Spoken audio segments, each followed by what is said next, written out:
Hello everybody on YouTube who's already here, because we said it would be around this time, so you might already be here. So well done if you're already here. In any case, we are just getting things set up, including a couple of links, so bear with us for just 1 second. We will be playing today the demo. For the sake of the VOD, this is a developer Q&A stream where we are going to be playing the Division 2 demo, answering questions throughout. And yeah, it'll be a good time. So, if I just open this up on my phone so that I have the chat there, that's good. And I will get the links for this. Copy video URL, and then in community news at everyone, we are now live.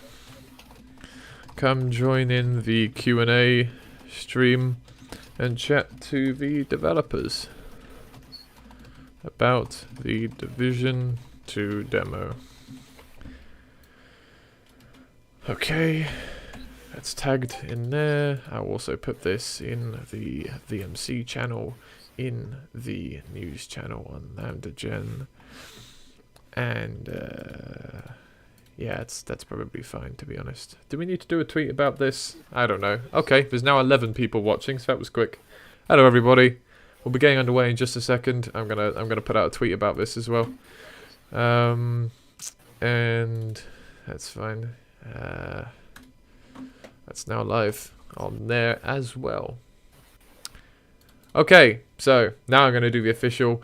Hello everybody. Welcome to the RTBR Division 2 demo stream playthrough thing. This is a bunch of developers on the team. We will be answering some Q&As over the course of this, as well as playing the Division 2 demo and talking about the work that we've done for this. With me today, I have a number of people on the team, so without further ado, hello, I'm Kradix/David, development lead of RTBR. There you go. Next person on this, CW3D. Hi, I'm CW3D. I am a voice actor and sound designer and level designer for RTBR. Okay, next there is Feral Val. Hello, my name is Val. I'm a hard surface 3D artist for RTBR. Okay, next is Flash. Hello, my name is Flashius. I am a voice actor and level designer for RTBR. With regards to the Division 2 demo, I voiced the Combine Soldiers and the Vortigaunt. Okay, next is Game Boy. Hello, I'm Game Boy, also known as Eric Stark. I'm a graphic designer, web designer for RTBR. I worked on the trailer, website, and also a few posters and more things to come. Okay, next is Calamando. Hi, I'm Calamando. I'm a general purpose modeler, animator, and playtester. Okay, next then is Random Cat. I exist, I guess. I make particle effects for the mod, primarily, and occasionally some other things, other small things. Yeah, that's it. Okay, new member of the team, RZDat. I am RZDat, newly recruited texture artist, and overall nice dude. Alright, next is SCP. Hello, I'm SCP, and I'm an art parser for RTBR. Okay, next is Stabbard. Hello, I am Stabbard. I am a playtester, and I do some miscellaneous stuff here and there as well. Okay, and lastly, today, and there might be people who jump in throughout, but this is the only introduction we're going to do. So lastly today is White Red Dragon. Yeah, hi, I'm White Red Dragons. Usually I'm get called either White or Dragons. I'm a 3D modeler for RTBR.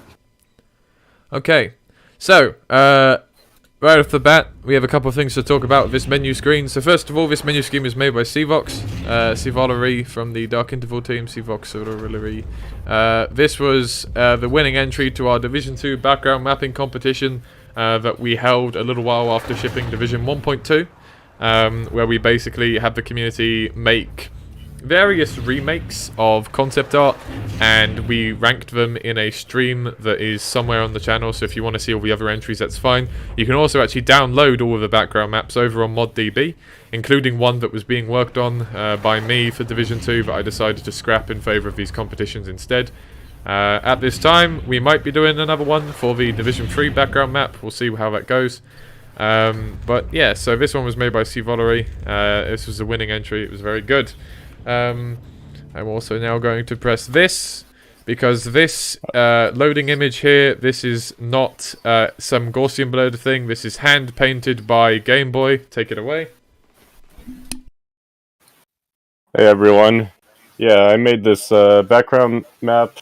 What I did is I drew over it with my iPad and my Apple Pen in an app called Adobe Fresco, which is kind of like Procreate, if any of you guys know much about painting like apps. So mostly I just kind of like went layer to layer, kind of like just trying to get like the gist of everything. And I like what the outcome of it is. I feel like I still need to touch up it in a few areas, but it's a very nice looking illustration. Okay, so I think that's pretty much all we need to say about the menu specifically now. I'm going to get stuck in. Let's go, into Canals.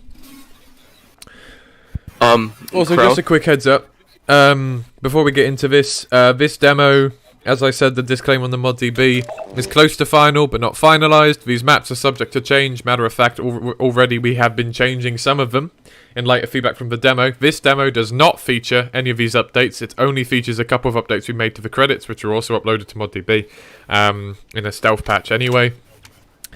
So this demo is, as it is pretty much as you download it off of ModDB. There are a few instabilities we are aware of. We shipped this with a few known bugs in order to actually get an enhanced sample size for the testing. Broadly speaking, however, a lot of playtesting was done beforehand in order to actually fix a lot of issues. Yeah, so there is 1 or 2 times when a crash can happen. We've more or less figured out why those crashes happen now, again, thanks to the enhanced sample size from testing in the community. Yeah, if it crashes, I will just start it back up again. We were very liberal with autosaves, so it won't be too much of a thing. Just a little disclaimer before we get going. Although the 2 playtesters are not here, the playtesters, one of the playtesters who would have had a lot to say is Cotronics, because he did a lot of mapping. I will talk about the mapping a little bit for him, because I don't think he's here. Is he not here? He hasn't joined, no? I haven't seen him. No, he's not. Okay, that's fine. So I will talk about this a little bit for him, because I did some of this mapping with him, and I sat with him whilst he did a lot of this. So I'll talk about some of it. The other playtester, Stabbard, he did a lot of playtesting. The pair of them did a lot of playtesting, found a lot of issues, reported a lot of bugs. So both of them, very well done. Though obviously I won't be constantly asking, what was it like to playtest this section? Awful throughout. So let's just get going. This obviously follows on from Underground, which is the last map in Division 1. You then come into this little tunnel area here. At the moment, this is like a fade to black tunnel in Division 1, but it will not be this case in the full release. So we come up here. So some of this map was initially blocked out by a guy called Scorley. He took a little break for a while from modding, and then he came back. He's back with us at the moment, working on Division 3. Some of the art passing was done by a map called Lassie, then obsolete. Cotronics also implemented various bits of testing feedback in areas at various points, and SCP rounded off the map with an art pass. So SCP, as we're going through this a little bit, would you like to talk about the art passing on this map? Mm-hmm. Then go ahead. Alright, for Inner Canal, Inner Canals, it was a bit tricky since a lot of the map was done, but there were some areas that needed to be polished up, and there was a lot of empty space outside the canals which needed to be filled out too, like buildings, water towers, etc. It was a bit tricky, but I'm generally happy with how it turned out. Yeah, that's all I have to say for now. Okay. So as we come into this exterior bit here, just gonna watch these choppers go over. The chopper's obviously modelled by Val during Division 1 for the chopper fight in the console plaza. Val, do you have anything to add about the choppers? Anything that was interesting that you'd like to mention now? I don't believe there's anything too many differences between the original chopper and the one in Division 2. I mean, you're definitely going to see much more of these choppers in Division 2 than you did in Division 1. But outside of it, they serve their purpose and there's nothing too much about them that changed. Sure thing. Okay, APC here, modeled by Septic, obviously, based off of some of the brushwork APCs. I think we've remodeled all the brushwork APCs now, including the shuttle, with our own dedicated model. This is a bull squid here. This version of a bull squid is different from Division 1, so this is obviously the first time you will fight a bull squid, this bit in Division 2. These bull squids are different design-wise in that we have changed the positioning of the tentacles. Originally they were in a kind of a hexagon pattern. They're now changed to match Half-Life 1 so they can use the Half-Life 1 animations. At some point, I would like to get this reanimated, since obviously Half-Life 1 animations, they seem a little bit strange in context. But, yeah.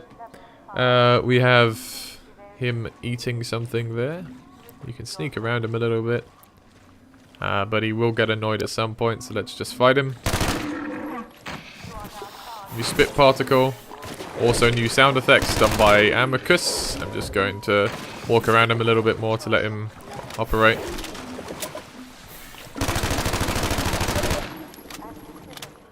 Okay.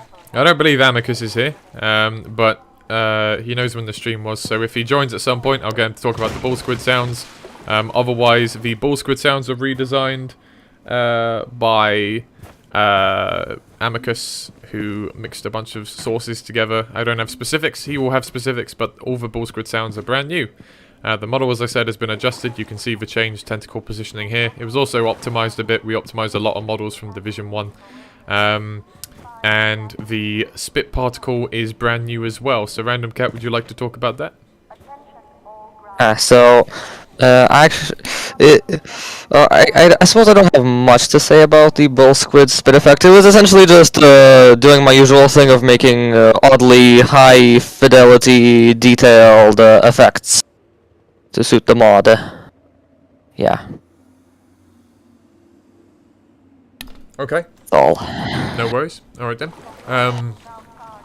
Something I will mention is this generator model as well, which is something that we did mention in a public update. You might be forgiven for just putting it in the whole, oh, that looks kind of nice thing. Not necessarily knowing or not if it was new, but this model is actually updated a bit by Satvic. Obviously, there's a lot of models in Half-Life 2, a lot of big models like this generator, and the decision became, right, do we make a brand new model from scratch, or do we experiment with if it's possible to simply update an existing model to make it a little bit more, you know, a little bit more pizzazz, stand out a little bit more, round off some of the edges if it's meant to obviously have a cylinder somewhere, but instead there's not. So that is what Saptic has done here. He upscaled the textures and then did a bit more work on it himself.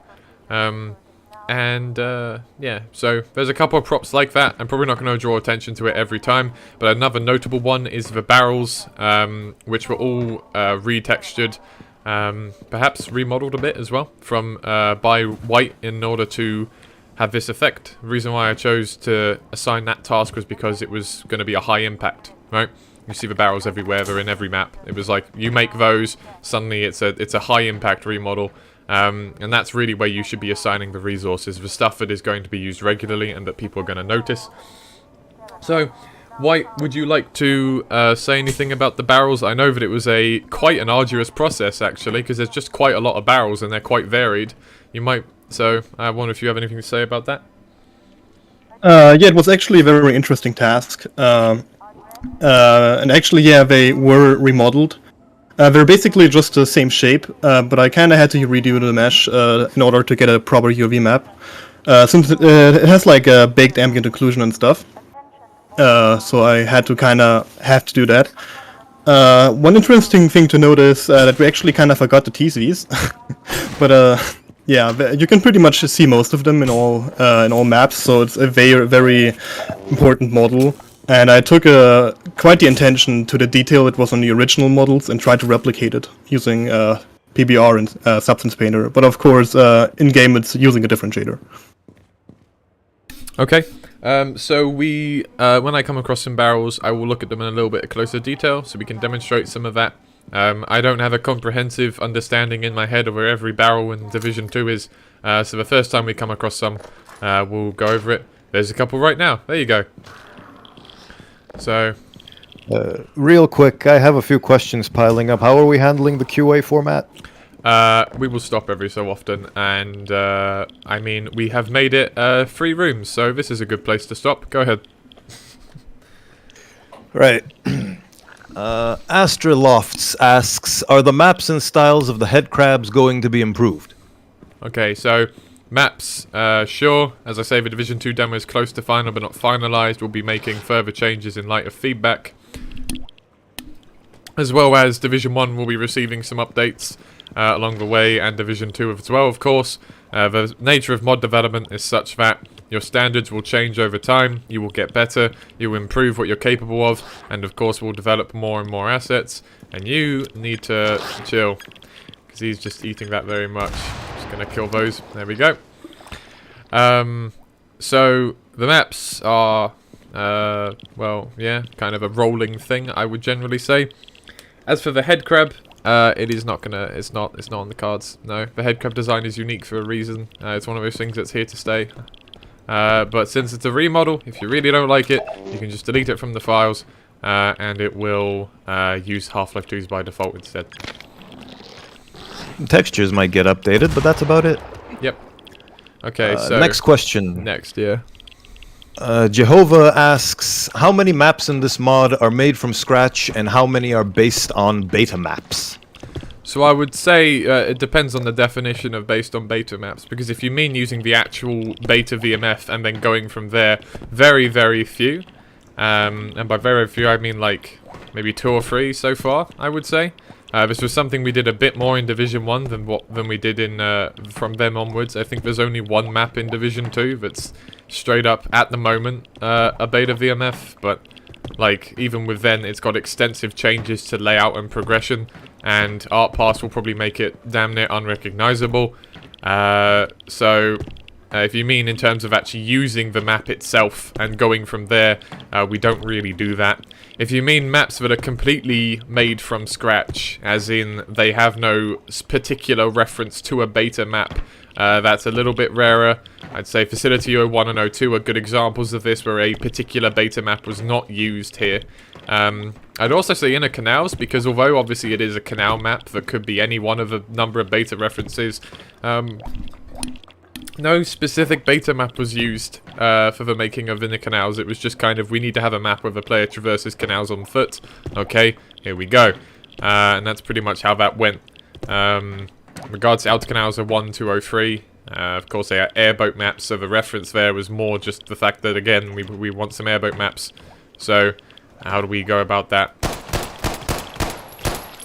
And, yeah, okay. Any further questions? Yes, I have 3 more since I asked, and I've piled up 5 more. So I'm assuming we're gonna stop at 5, so we're gonna do it in increments of 5, is that right? Yeah. Alright, so we have 3 more. So this is a quick one. Quirrell asks, Steam release date, question mark.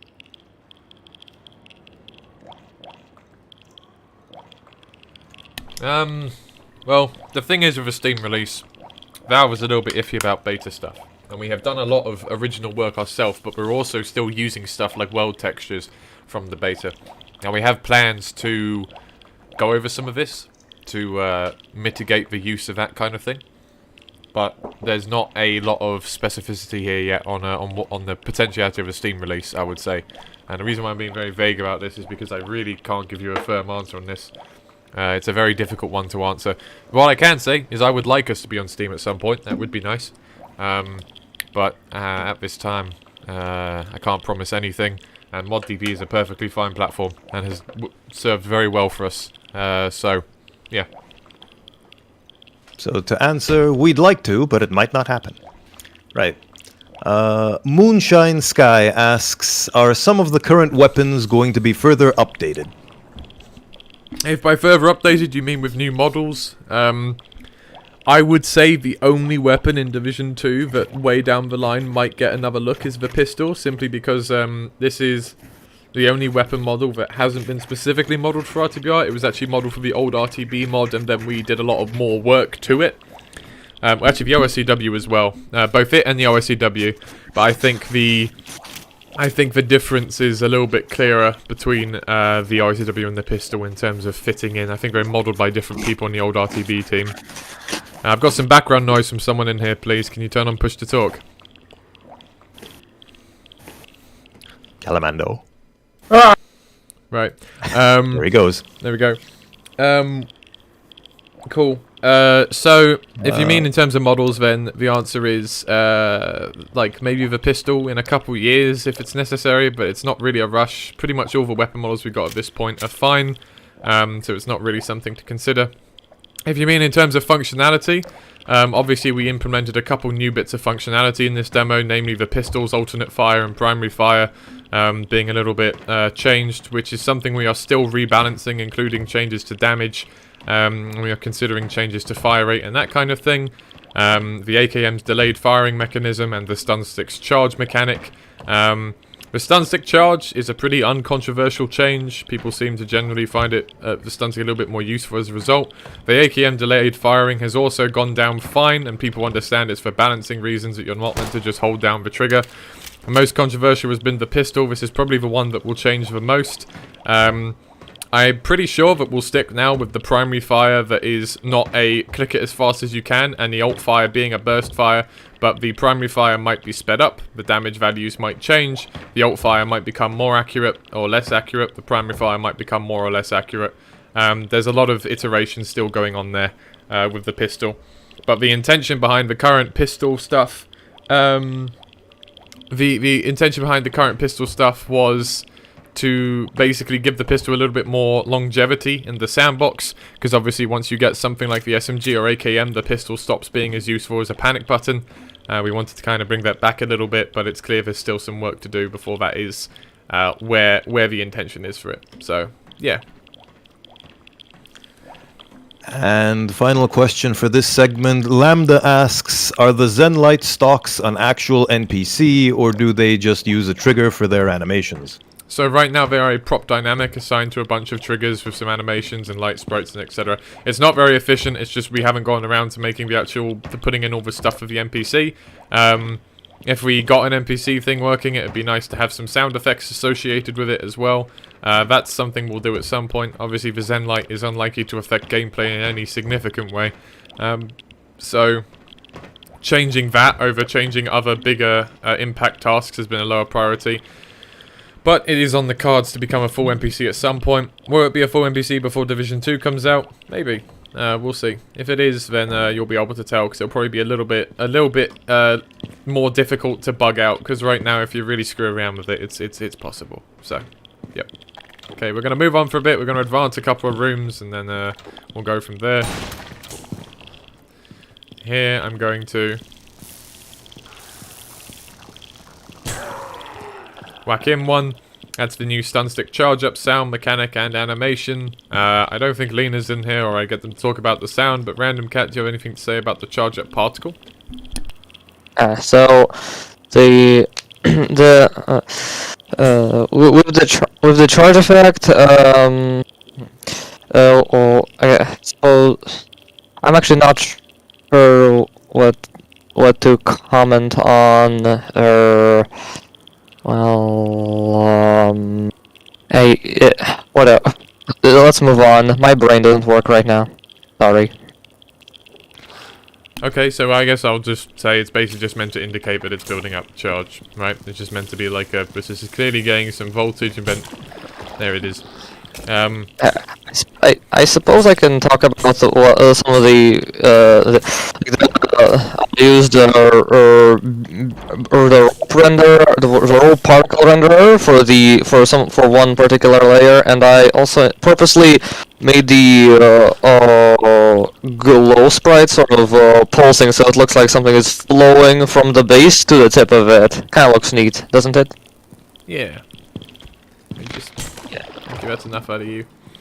Right. We have another slightly different variant of barrel here.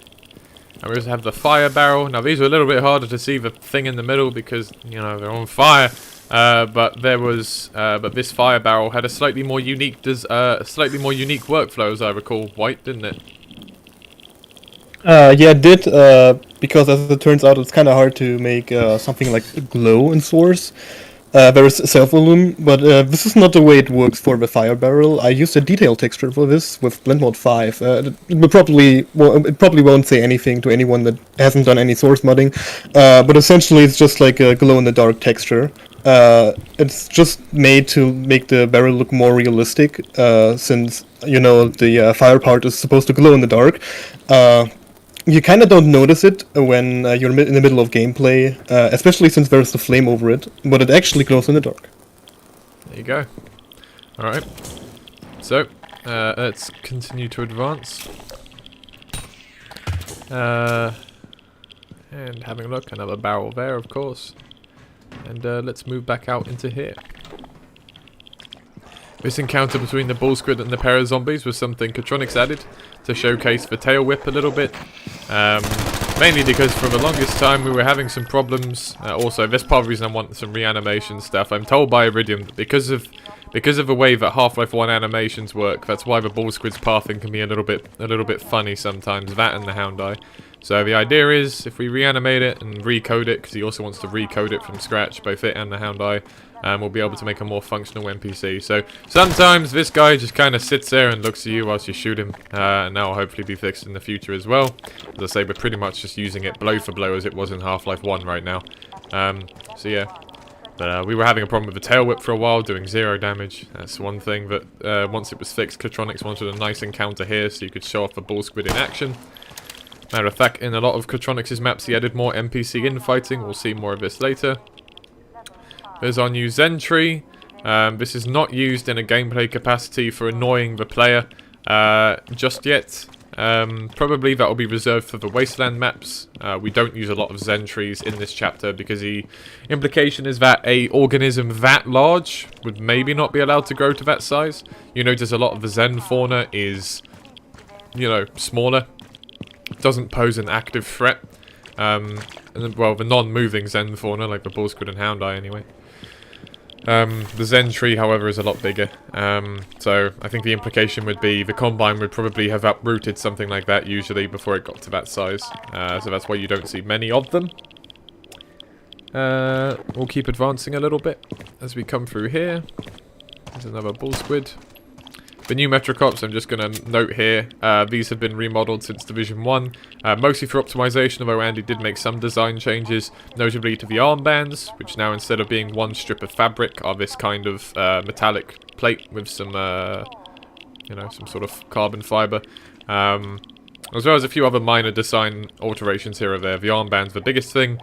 The main thing to keep in mind is that these two don't look... these two look as good as the previous ones, whilst being about a fifth or a quarter of the poly count. So that was the main development from Division 1. Okay, there's a couple of zombies here, so I'm gonna take him out. And that's a good demonstration of the pistol alt fire doing its job when a head crab launches at you, because 2 pistol shots will kill a head crab. So if it launches at you at close range and you had your pistol out and not one of your melee weapons, you can double tap him and he'll be dead. So that is part of the... That's one of the intended purposes behind the pistol alternate fire. As I say, these things need a bit more development before they're actually properly there. As I say, also there's actually a hit particle for the stun stick. I can't remember if that was in Division 1 or not, but there you go. It's an updated version. Ah, I see. There you go. Alright, let me just not get eaten by this bull squid who can have a habit of kicking you right up into the air. Alright, there we go. We'll have a look over here a bit more. This Zen bridge is probably the biggest thing that Catronics added to this map. Which is pretty cool. So there was this bridge that was going across before. It didn't really have anything on it, so what he did is he made it really overgrown, and I really enjoyed it. I really enjoyed this edition a lot, especially coming off of Half-Life Alyx, which is where a lot of the inspiration for our Zen overgrowth is coming from, where we're really trying to kind of, you know, I mean, Half-Life Alyx light, right? Because we're not on Source 2, we don't have procedural, you know, like fungal generation or whatever the hell they used. But what we can do is make plenty of assets and put them in context, so that's pretty good. These hoof spores are one of the new fauna that Andy made, inspired obviously by the spores from Half-Life 1, the Dead Zen lights from Division 1.2, and then this was another pretty cool thing that Catronics added, the console statue from Division 1 being eaten away at by Zen fauna. That is pretty cool. Some of that new Zen fauna we'll see closer up later on. Okay. Let's move along. Hey, Kralik, can I mention some stuff about inner canals? Sure, go ahead. Alright. As you can see, in inner canals, there's a lot of graffiti. It was inspired by me visiting a lot of canals. And in Bulgaria, it's really common for graffiti artists to go to canals since they're not really watched over. It was a huge inspiration. And you see later that there's a lot of green and purple lights. I did that because it gives a lot of nice contrasts. Yeah, that's all I wanted to mention. No problem. Let's get into these areas now. Obviously, we've got more Zen stuff in here. This is some good demonstration of the modular ability of our Zen assets. A lot of our Zen assets, as opposed to being just this tube fauna here, is one asset. But for example, on the tube fauna, each tentacle is also a separate asset. Each tube size is also a separate asset.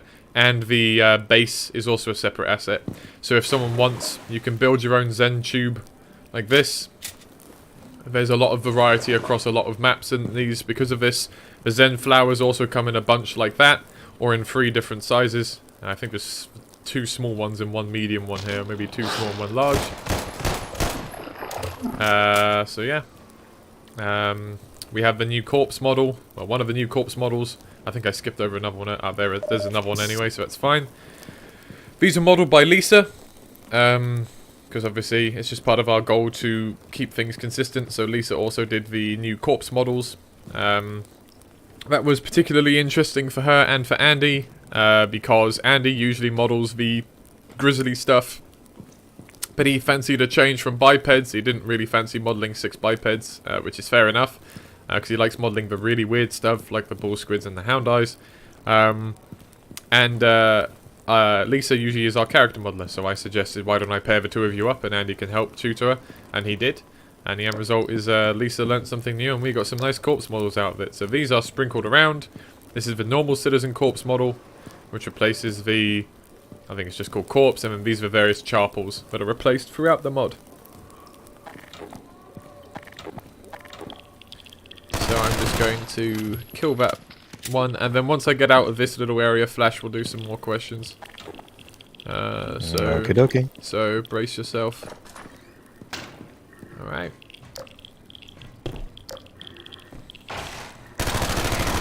That feature there with the zombie crushing up through the planks, that's something new that Catronics added, which is nice. If I go here.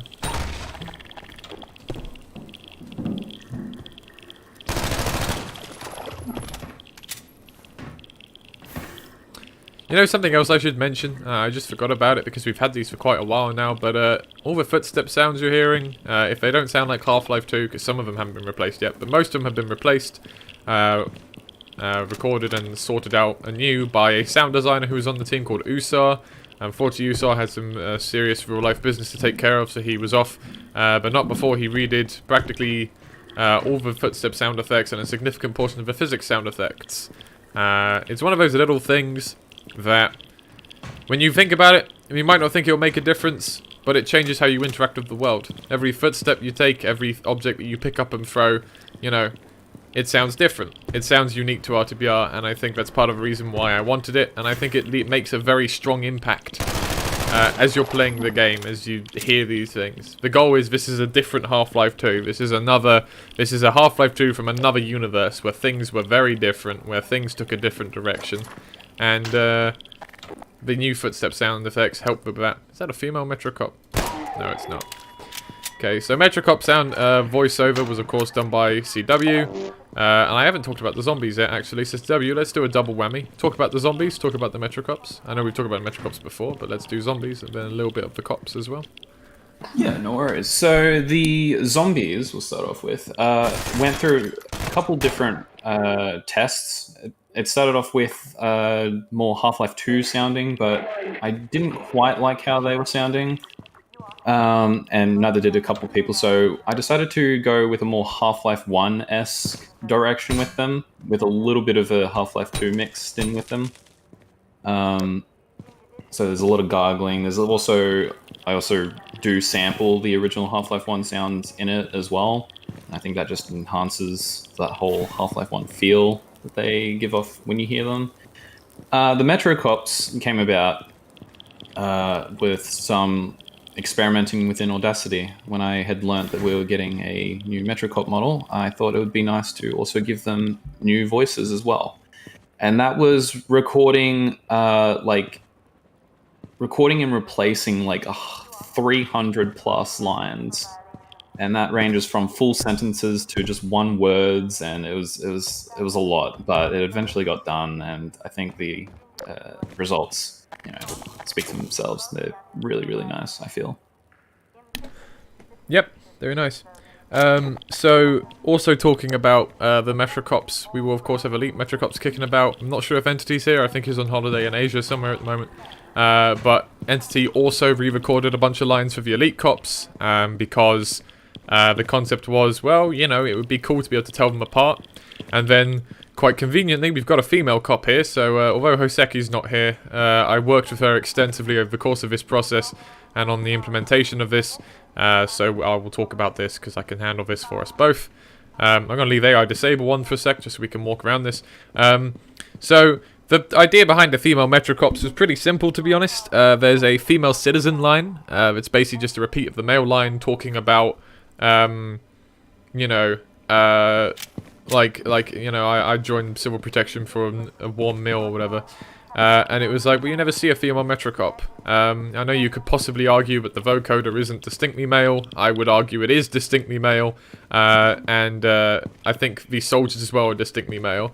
Now, the thing with the soldiers, I think it's that we don't need to have female soldiers. I think that's at the point where once you become a soldier, they probably just start lopping off bits you don't need.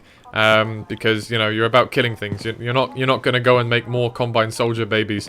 So that stops becoming irrelevant. I think that's part of the horror of the Combine that will indicate that gender stops being a consideration past a certain point. Certainly with the Elite Cops, they start pumping you full of steroids and giving you enhancements and stuff. They may not be gene editing and brainwashing you yet, but you don't become an Elite Cop without making some sacrifices. So at that point, we also kept the voice, and that will be kept gender neutral. But normal Metro Cops, anyone could just sign up, walk up to a Metro Cop recruitment facility, get in board. So that's why we have these as a separate variant. Now this required another 300 lines to be re-recorded. That was done by Hoseki, our voice actress. She also does Alex as well. And yeah, so it's a little thing. It was a fair amount of work, to be honest. And some may argue, would it really make that much of a difference? But I think if you ever take note, that Metrocop sounds different. If it ever interests you, the fact that there is another variant, that we have actually represented them in the same way that Citizens and Rebels are, then I say yes. And to me, I'm satisfied whenever I hear one of these. So I'm going to undisable the AI now. We're going to progress. What about the QA bit? Oh yes, you're absolutely right. Right, before I get into a really big major combat encounter that has a pretty big set piece in it, let's answer some questions. Right. First up, Jehovah asks, when the final version of Division 2 is done, will there be a trailer for it like the demo? Yep, it'll probably be a slightly bigger trailer as well. Game Boy? Game Boy? Guessing he's not here right now, potentially? Okay, doesn't seem like it. Okay, Game Boy made the Division 1 trailer. I just came back. I was in the restroom. Right. Talk about plans for a trailer for Division 2. Oh yeah. It's gonna be very cinematic. Extremely cinematic, kind of like how 1.2 was. So look forward to it. Okay. Oh, if you're talking about the full trailer, No, we were talking trailer. about Division 2. Yeah, Division 2, the Division 2 trailer. Obviously, Game Boy makes our trailers and teasers. He made that teaser for Division 2, which blew up beyond what we were expecting by quite a significant amount. I mean, this whole fucking demo did, to be honest. But yeah, he makes all our teasers and trailers. He already has some plans for what he's going to do with the Division 2 trailer itself, the full one. Obviously for the demo, it's smaller, so we used a smaller teaser instead, which was still very well made. Alright, next. Next question. An unknown animator asks, will there be more optimization or has it already been optimized to the max? It is certainly not optimized to the max, as we will see in the later airboat maps. Optimization is still a bit of an ongoing problem, but we are taking steps to repair that further. There's some places where it is frankly baffling, and I'm not quite sure what's doing it. Like, for example, in the final arena of Outer Canal 3, there is no reason the performance should be as bad there as it is. But, you know, besides that, the first 3 maps are reasonably well optimized. Outer Canal 2 is fine. Outer Canal 1 has some rough spots that we are clearing up. We've already begun some internal testing on some potential solutions to that. I should specify, we're not going to be updating the demo build. At this point, anything we do is just going to go in the full Division 2. So, I mean, the demo was used to basically garner extra feedback and provide some more basis for fixes. So just keep that in mind. Although we talk about fixing things, the demo will not be updated. It will remain as it is. Sans a few... I mean, if someone discovers something game-breaking that's really easy to come across, which no one has yet, or I think someone probably would have already, besides that one little crash in Outer Canal 2, which you can kind of circumvent, then yeah. But optimization is still ongoing. Older models are still being remodeled with a bit more optimization and retopology in mind. As I say, these cops used to be 20,000 vertices, they're now 5,000. So there's a lot of features like that that we're doing, that we're implementing in order to make things work a bit better. Okay, next. Next, Toaster asks, will future releases have maps and models packed into VPKs, or will they remain as unpacked folders? When the mod is completely finished, we might put it into VPKs, and by completely finished, I mean as in, okay, that's it, we're moving on, we're never touching RTBR again, there it is, good night, ladies and gentlemen. But, although I appreciate VPKs can help things in process, I personally find it really annoying for my workflow to have to constantly extract from VPKs, do stuff, put it back in the VPK. I just can't be bothered, basically. I think it's a lot of work, and the amount of time it will add for me to do simple changes is just something that's not feasible for me. And I feel like, as a result, it's probably not feasible for a lot of people. For a lot of people, it's probably, this is just going to be annoying to do. There are probably some workarounds, like, for example, we could always maintain an unpacked dev build and then only pack demos right before releasing them. But then that means that if we want to make a last-minute fix to something, because we you discover stuff all the time, right?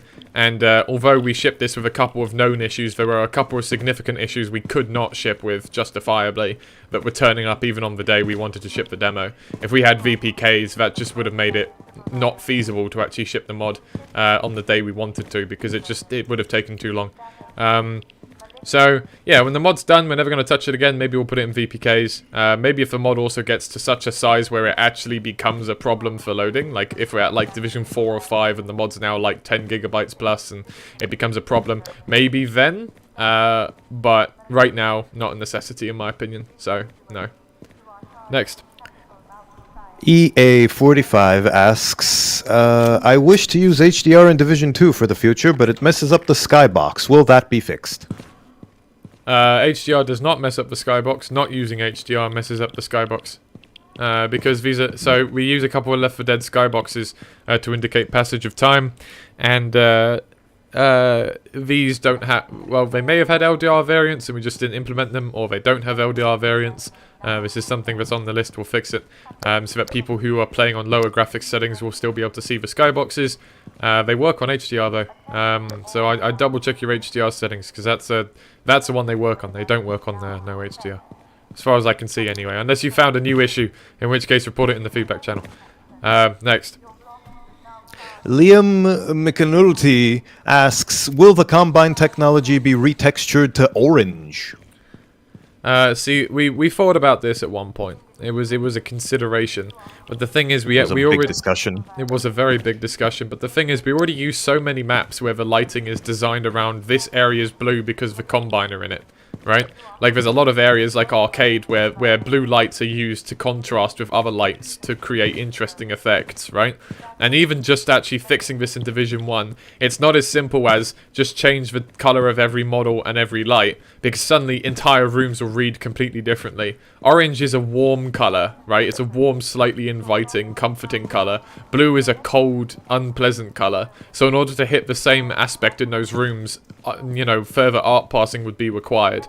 And so in the end, considering our Metrocops still wear blue uniforms, their eyes are still blue, a lot of our remodels were blue and they looked good in blue, we decided to stick to blue. However, orange will be used for some other places. Like we've considered using, for example, an orange skin for the Wasteland Depot to be a sort of a, you know, like an alternate, this is a different kind of operating firmware used for a dedicated Combine facility, for example, right? So that's on the cards. So orange as a variant is on the cards. Orange as a straight up replacement is not. Next. Jess asks, is the gravity gun gonna be the physics gun based on early concept art? We already have quite a lot of media showing off the physics manipulator, so it's on ModDB, I think, in quite a few places. There's a new model. We also have the Ravenholm teaser, where we use it in action along with the beautiful new sound effects by USA. It's based off of the physics manipulator from the concept art mixed with the gravity gun. It will not function differently from the gravity gun. It is just going to be the gravity gun, but it is named the prototype physics manipulator, and its design is mostly inspired from the prototype physics manipulator. And I have the Next. one more, I think, right? Then that's 5. When asks, are there any plans for achievements at any point in time? Yeah, I mean, it's possible to implement achievements without being on Steam, right? I'm pretty sure Dark Interval does this. It would be cool. Because obviously we have a lot of running Easter eggs, because there will be a hidden weapon in every chapter, division, I should say. There's going to be the Metrocop duo, which we are intending to revisit as characters down the line, but mostly in Easter egg form. So you might the pair from Division 1, 94 and 48. You'll see them again, and you'll get to see their story progress. That could be part of the achievement. Mostly my problem with achievements in a lot of games is it's stuff like complete chapter 1. It's like, it's not an achievement, I just played the game. So in terms of achievements, I'd like it to be actually stuff that was interesting. Stuff that begets some kind of player achievement. Like finishing the game deserves an achievement because you finished the game, but just completing the first map does not, right? So it's not like super high priority, but it's something we've considered. Right, we're going to progress a little bit now, and then we'll answer some more questions once we're at the end of this map before we transition to Facility 01. Okay, here we have the AKM in all its beauty. Gonna play some idle animations now so we can show off the model a little bit more. Knowing my luck, it'll play that one. There we go. Look at that. Both idle animations in a row. Okay, so this AKM model, sounds by Sloth, animations by Silent, particle effects by Random Cat, and model by Val, of course. So, let's kick things off with Val. Please talk about this beautiful thing. So, this is one of the weapons that had to be, to put it simply, upped for RTBR standards, and I was tasked with that objective. The first things first, I really need to say that I'm quite grateful for a big part of our TBR team in helping me gather all relevant information about how this weapon operates. It was very important for me to make this weapon as authentically pleasing as possible to the real-life model.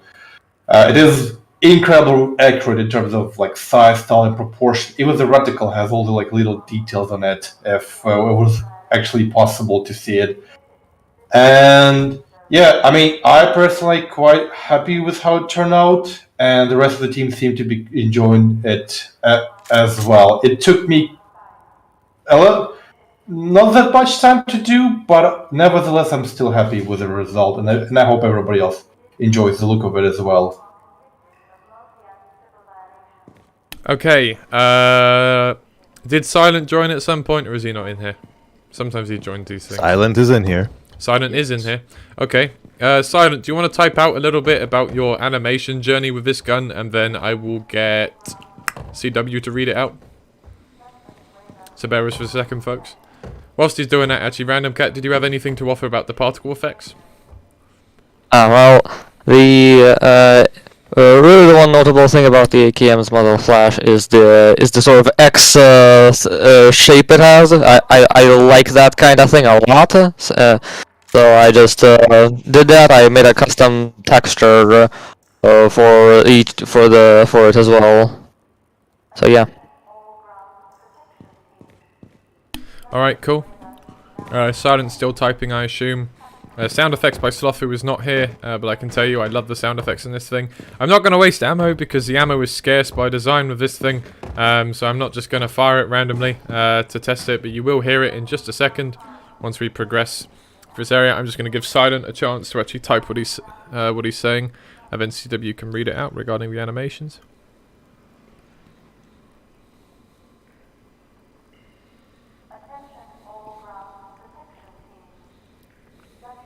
Hey, can I mention something about this corridor? Yeah, sure. All right. This part of the map, the staircase and the warehouse section, was a bit tricky because originally it was like yellow lighting, and personally I didn't like it, and I tried to add some other colors, but it didn't look that good.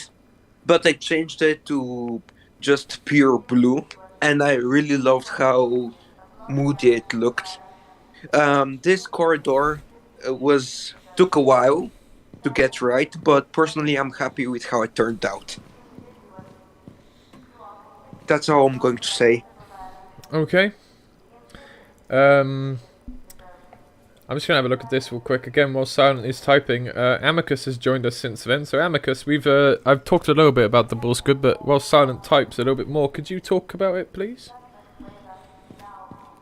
Oh, yeah. In regards to the sounds, at least, I'll also get you to talk about the Manhack in a sec, but do the Bull Squid for now. Yeah, for sure. So for the Bull Squid, I definitely wanted to have that whine that they do when they die, and that took me a long time to find a good sample for that. I ended up using sounds of camels and donkeys and mixing it in a way that it sounds believable, at least. I wanted them to have a little bit more thump to them when they hit you, and when they just in general, just give them a bit more of an intimidating presence because they are a big monster. Other than that, that's basically it. The Bull Squids are one of my favorite Half-Life 1 enemies, so it's great to make sounds for them. Okay. That's about it. That's all I got. Meanwhile, has Silent typed this thing? Otherwise, I think we'll progress and we can just stop when he's finished typing. And he's still going. Okay, then we will progress. He just finished. Oh, he just finished. Okay, go on, CW. All right, Silent has to say. Well, for this weapon, I've tried to think out several different ways of how it's handled as uniquely as possible, such as how the player wipes the cleaning rod of it, because not any others mods has done such actions like that. And plus a secret at the pickup animation, an AS or AS about the style, it's still as the same as how other weapons are handled, but improved ever since I joined since 2020. Yep. Okay. Let's progress. We'll answer some more questions at the end of this map.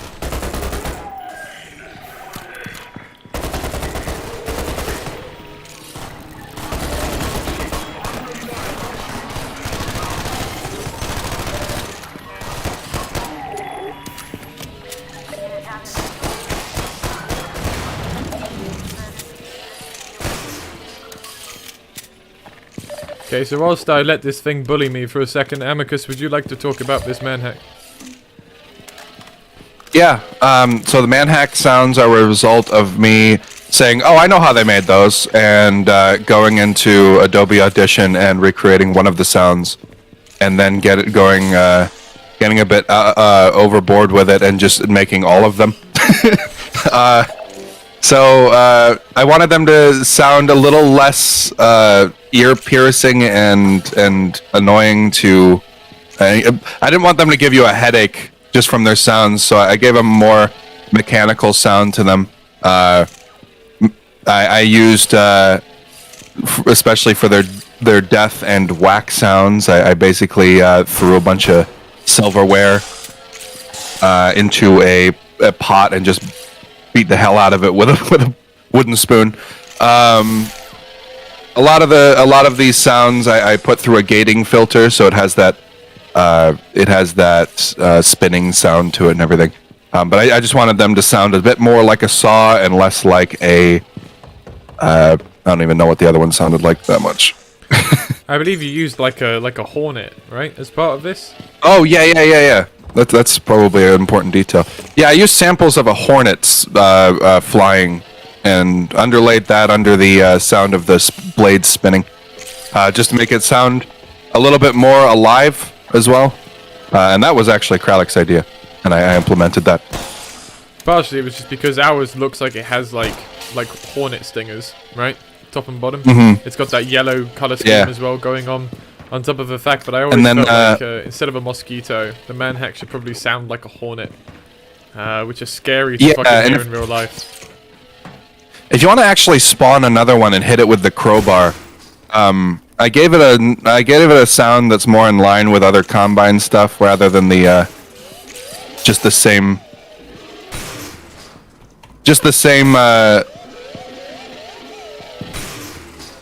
Yeah, but before it used the same exact sound as the city scanner when it got hit for its like alert sound when it gets hit.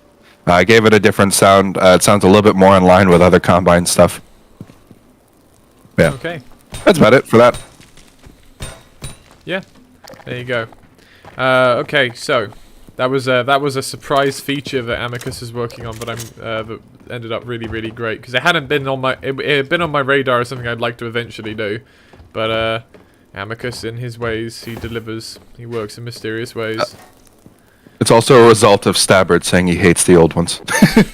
Yeah, well, we all know Stabbard and his hating of things. Could I mention something for a moment? Oh yes, the Manhack on fire particles. Let me go back in here and hit one, so that it's on fire, and you can talk about that. There it is. Go ahead. So, I was inspired after seeing the Half-Life Apex iteration of the Manhack damage effect. I like the cyan blue fire, so I figured, hey, I want to try that, and so I did. Also, fun fact about that smoke trail: it's affected by lighting. If you move them near light source, you'll see it on the smoke. There you go. So yeah. Gee. Very dead. Alright. So moving out into the canals then. Okay. So there is one very important part of this canal, and that is the barge! It's back! Beta enthusiasts beware, the barge is returned into this mod. There you go. This was a thing that I kind of wanted to get around to and kept forgetting to do, and then Catronics did it and made me very happy. So, it's a small thing, but for anybody who is unaware, there was a bit in the beta, in one of the beta canals maps, where you would ride a barge and fire explosive barrels at a helicopter using a sort of catapult thing. And it kind of sucked, to be honest, but so I wasn't going to do that, but I always felt like it'd be cool if we just put one here, and then Catronics did it, and added a bit on top, and yeah, it was nice. So, that's that thing there. That's one of the major additions that we didn't specifically put in the update. Behind here, real beta. There you go, everybody. Okay. I will be talking about a few more of the slightly secret things in this demo playthrough, by the way, that people may or may not have found yet. So, just be aware if you were someone who wanted to find every possible secret yourself. There's a couple I haven't seen anybody find yet. The barge was only mentioned as we were streaming today, so there you go. The Hound Eye. Amicus is working on new sounds for these. They may already be done, but they just weren't done for the demo, so they're not going to be in that. But there are new ones for that, so we'll talk about that another time because it's not relevant right now. We're still using Half-Life 1 sound effects. This model was remodeled from Division 1 though. The beak was added, as well as retopologized like a lot of our other stuff, and given the ability to blink because the previous one did not blink. Okay, let's progress.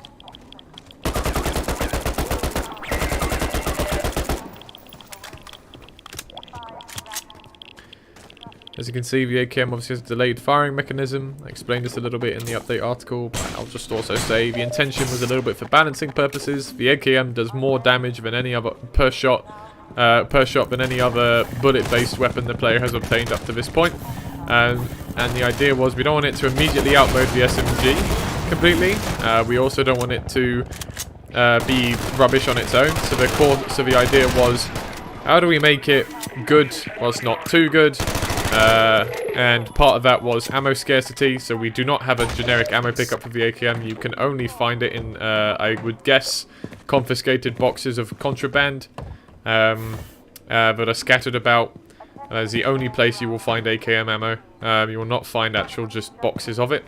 On top of the delayed firing mechanism, which rewards players who fire like that. But then even if you hold it down, it still does enough damage per shot to make it formidable and able to mow through a squad of people. So yeah, a little balancing thing there. This dumpster used to suck, so let's just not talk about that. And move on. Actually, before we move on, a couple more questions before we move into Facility 01, as we're looking at this vista of about half the map at once. Right. Jehovah asks, will the full release of Division 2 feature an updated Division 1 packaged in as well? That is the current idea. It's a lot of work to do that, but that is currently in the works. That is what we're doing, yes. Right. Unoriginal person asks, will you recreate the unused citizen heads like Trav the Cheeple and the unused female faces? It would be nice. We've thought about it. I know that obviously we spoke to Travis Brady a lot regarding T-Bot and also some other work that he did on Half-Life 2. There's an interview over on ModDB you can read if you scroll back a page or two that we did with him. And over the course of that process, we also talked about the Trav head because the Trav head was based off of him. And he expressed he personally would be really happy to see it back. So that is something we really want to do. There's a little thank you to him for basically putting in all the work to help us with T-Bot. As he did regarding information, references, and how he was going to work. But that's probably the only one I can say we have specific plans to do. The other ones are maybe. Next. Right. Unoriginal... Wait, no, that just did that. This random guy asks, which beta is this storyline using? None of them. Because I don't consign to the idea of a combined beta of any particular thing. It's all a bit anomalous. It's all like pieced together, and it's just like, you know, I think we'd just rather use whatever bits looked cool and make them work in context. So the answer is none of them and all of them. There you go. Next. Loomis asks, are you folks going to update the zombies' textures so they're more accurate to how the citizens in RTBR look? I'm inclined to say that the shirt they're wearing could just be a shirt that they're wearing. I don't necessarily. I'm not against the concept of making a zombie variant that's more obviously the citizen itself. But we see in Half-Life 2 that there are people wearing different clothing. Our rebels obviously wear a lot of different clothing. That's part of their design. And so I would probably say, as a variant, maybe, because we'd like to do other variants, like industrial worker variants and that kind of thing, just for a little bit of added flavor. But in terms of actually redesigning the standard zombie, no, I don't think it's necessary. Valve didn't deem it necessary. I don't deem it necessary. Murat SMG asks, was the stun stick charge inspired by the Entropy Zero stun stick? Yep. I got nothing more to say than that because it absolutely was. We did a bit more in terms of animation work, particle work, and that kind of thing. But yes, that is pretty much the exact reference there.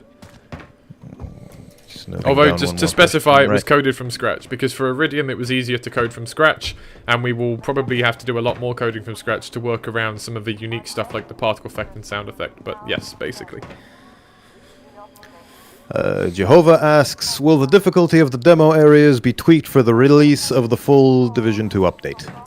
We are taking note of all feedback and we'll be tweaking stuff. Balance changes will be made to make some weapons more or less effective depending on feedback, to make some areas more or less challenging depending on feedback. I think generally speaking the on-foot maps are fine, Outcanauzo 1 is fine, and Outcanauzo 2 is when it begins to get a little bit difficult, and then Outcanauzo 3 is kind of all over the place in terms of difficulty. So I'd say probably the airboat maps are most likely to receive the most tweaks here, but we're open to making wider sandbox changes. I think one I spoke about was the fact that the pistol in our development build has been buffed from doing 5 damage per shot to doing 7, which means that it now kills Metro Cops in 2 headshots and Elite Cops in 3, which means that the Alt Fire can kill a Metro Cop in just that burst if you hit both shots on the head, which makes it a much better panic weapon. As I say, these changes are iterative, so me saying that now does not necessarily mean that makes it into the demo if we feel that actually makes the pistol too effective, or if it needs more changes down the line. But that's just an example of the kind of rebalancing we're already undertaking in response to feedback. Let's do a couple more, because we've probably got loads of questions, to be honest, and we're only... Yes, I have over 10. And when we do questions, people ask more questions. So while we're answering questions, we're getting more questions. So we have a lot of questions. So let's answer some more questions. This random guy asks, how did the Zen creatures get in the city? Wouldn't they already take over the entirety of City 17? I mean, I think the fact that we can get through Hound Eyes and Bull Squids with not too much difficulty indicates that, just like many things, most creatures are allergic to bullets. So the Combine, well stocked as they are in the supply of such medication against Zen creatures, tend to do pretty well keeping hold of their own territory. The problem with the Canals is they are on the outskirts of City 17 and then outside of City 17, so resources are not as densely affiliated. There's a hypothetical future, I suppose, where the Combine managed to completely sterilize their environs of Zen stuff. But in RTBR at least, it's just kind of, I mean, we still have pests and rodents and stuff in real life, and that just is what it is, so I think that's probably how it is in City 17 a little bit as well. Next. Avye Mishra asks, so are the Zen Flora going to be killable? The ones that, pretty much the only ones that are intended to be killable right now are the ones that will actually, okay, fall off the here, like an epic gamer. The ones that will actually attack the player, mostly just because if it's not got a gameplay purpose, the purpose in making it killable and giveable, and the amount of work it takes to do that is a little bit less worth it, because the player is, like, it's only going to be if a player is a little bit murderous that they're going to go do it. It's otherwise not really going to be a feature. It does open up the possibility for scripted sequences of soldiers sterilizing, like, Zen fauna, obviously. But it's a flavor feature, not a full feature, and it will be quite a bit of work to make it happen. So the answer is maybe, but not right now on that one. Next. This random guy asks, is this the timeline where you crash into the building via helicopter? This is the timeline where we just take some stuff from the beta that we like the look of. See my previous answer for that one regarding specific beta timelines. Next. So I guess maybe is the answer to that one? Oh, maybe. Potentially. Could be. Who knows? Yeah, it's like, Jehovah asks... Yeah. Jehovah asks, will you ever need anything other than Source SDK 2013 to play RTBR? Nope. Next. It will always be free. Pearson asks, will the unused sniper designs be reworked? Regarding how the snipers work, we're going to use that concept for the synth sniper that kind of like, the one that seemed to have like kind of stilty legs and stuff. We're going to use that one for the actual sniper.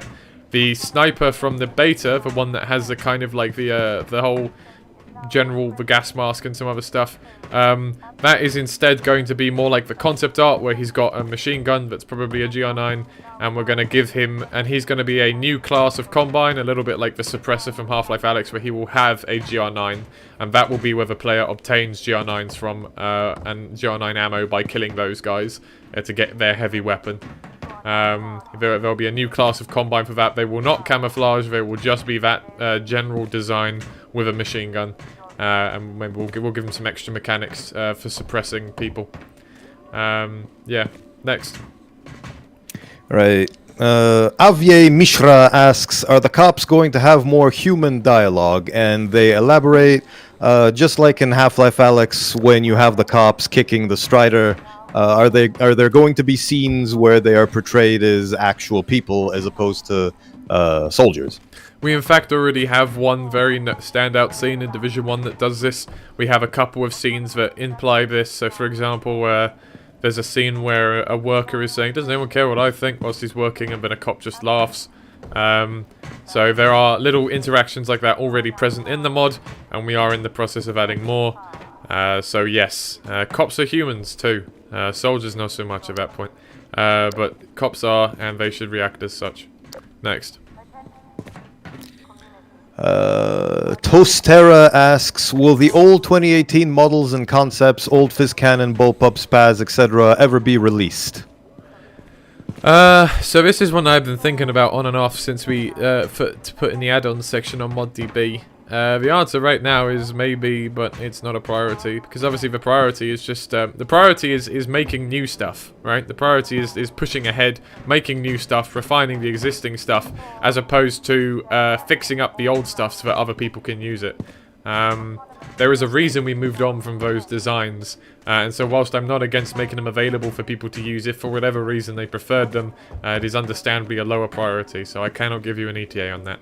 I can say it's being thought of, it's not being more than that. Let's answer two more and then we'll move on. Alright. Murat SMG asks, will the Magnum feature in Division 2? No, unless you bring it over from Division 1. If you bring it over from Division 1, sure. If you don't, then no. The Magnum is not going to be the secret weapon in every division. It is a secret weapon in Division 1. Every division will have a different secret weapon. Okay, next. Last question for this section. Ultranade asks, is there a plan to implement chambered and unchambered reloads in the future, like with Black Mesa? Yes. Okay, let's move on. Alright, progress. Facility 01, let's go.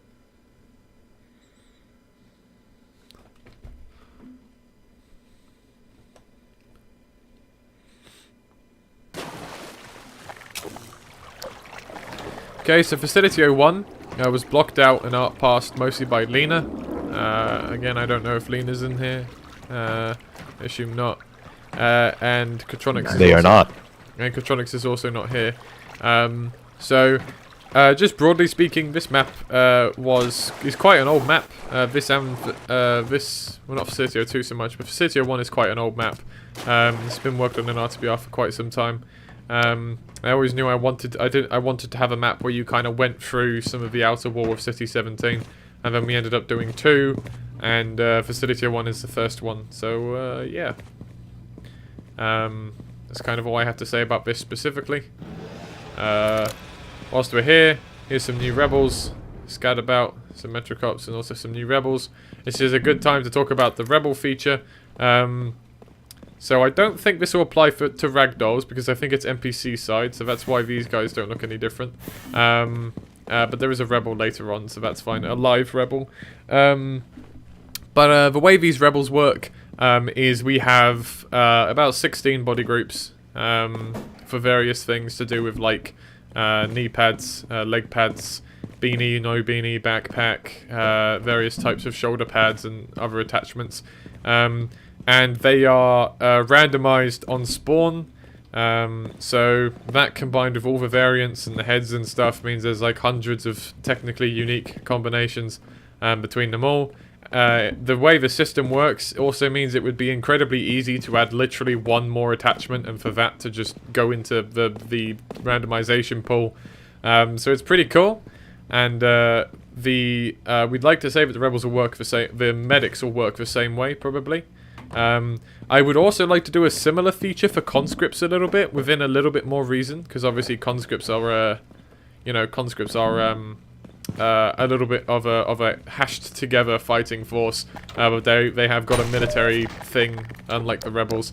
So it's a cool feature that we've got here with these rebels, and it will be used across some other things as well, because it'd be a shame not to. Progress a bit more. Keep going, keep going, keep going.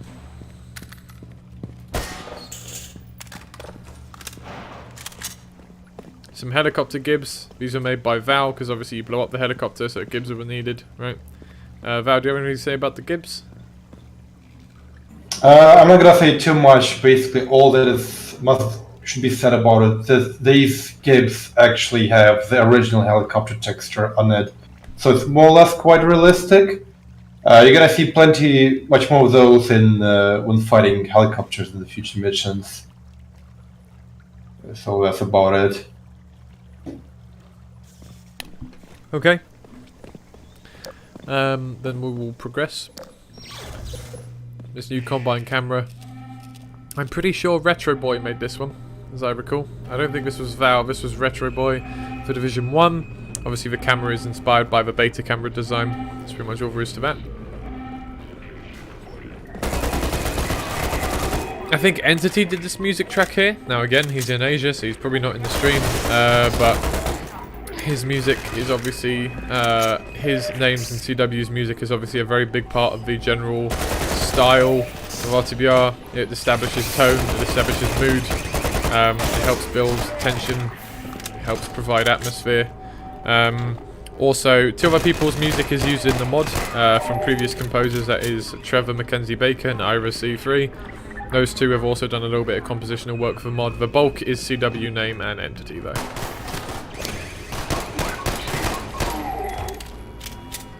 Okay. We have some boys coming up that Flash can talk about, so I'll let them come out here, and then that'll be your turn to speak on those.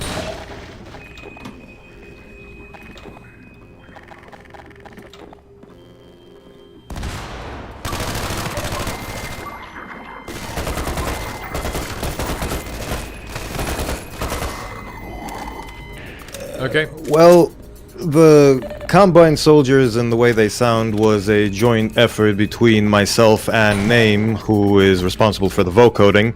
As for the actual voice acting side of things, it essentially took taking every single Combine Soldier line in the original Half-Life 2, including the prisoner ones, and basically retaking all of them in a somewhat gruff voice. The lines pertaining to prison references were basically re-edited and changed to sound more generic and something that could be used in a lot more context than the context of the original Half-Life 2 Nova Prospect. But generally, most of the magic behind the Combine Soldiers is due to Name's handiwork, so he's not here right now. Oh wait, no, he is. So if he wants to type up something about the vocoder, I can read it out. I have my seat now. Oh yeah, you can talk too. That's also an option. Right. God, you speak. Well, creating the sound was basically taking some of the old Half-Life 2 sound effects and running them through some sort of blur filter, and then using a like actual vocoder, which is sort of modulator carrier sort of thing, and you basically modulating that. But yeah, it was a pretty tedious effort because you have to go through every single sound and modify it. But I think the final result came out quite well, so yeah. Also, I did modify the like bleeps they use as well.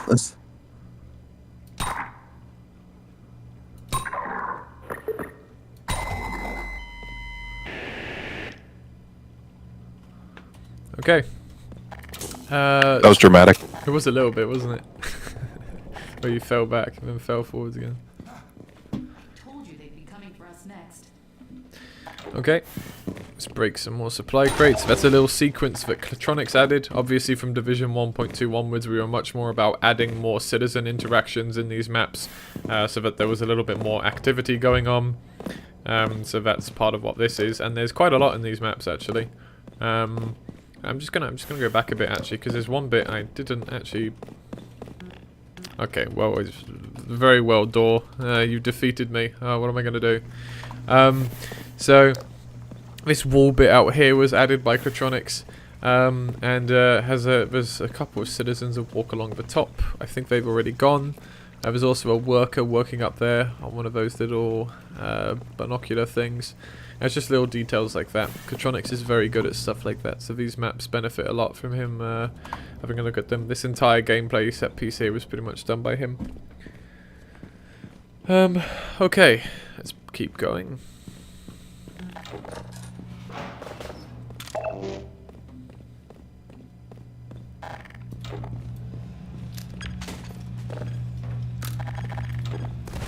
So this is a new grenade model, although we have not replaced the grenades. That was my fault. that went right over my head. It's something I'll do later. The model was made by Green Alexander, obviously based off of the beta kind of ammo crate model.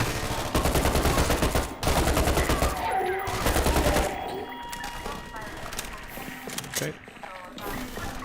Come in here and have a little mosey about.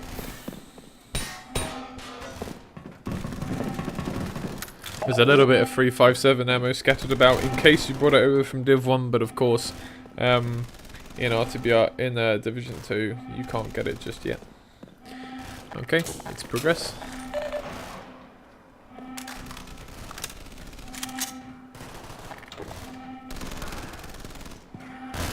Alright, before we go into this bit actually, you know what, I'll tell you what, we'll go into the loading zone, because that's when it turns off. I'll let this play out for a second. This is a little sequence that Kratronics put together to show the Combine. An outbreak had happened. General idea being that they kept the zombies isolated, and then the Metrocops prioritized the zombies here. If I just pick this up.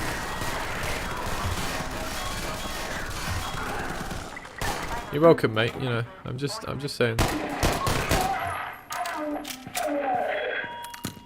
Cool. We'll progress. I think the general idea of this area was the zombies came over from Facility 02 and this bulkhead was sealing them in, and then when you blew up that thing, that security thing, it let them in. Let's come into this room. Let's answer a couple of questions before we move on to Facility 02. Tyburn asks, what are the differences between the submachine gun and AKM? I like the pistol changes, and having more things to differentiate weapons is welcome. Any general weapon design commentary to add? Okay. So, the SMG is a little bit more accurate than it was in Half-Life 2. Has, I think, a slightly slower firing rate with increased damage. Decreased firing, decreased ammo capacity, and no grenade.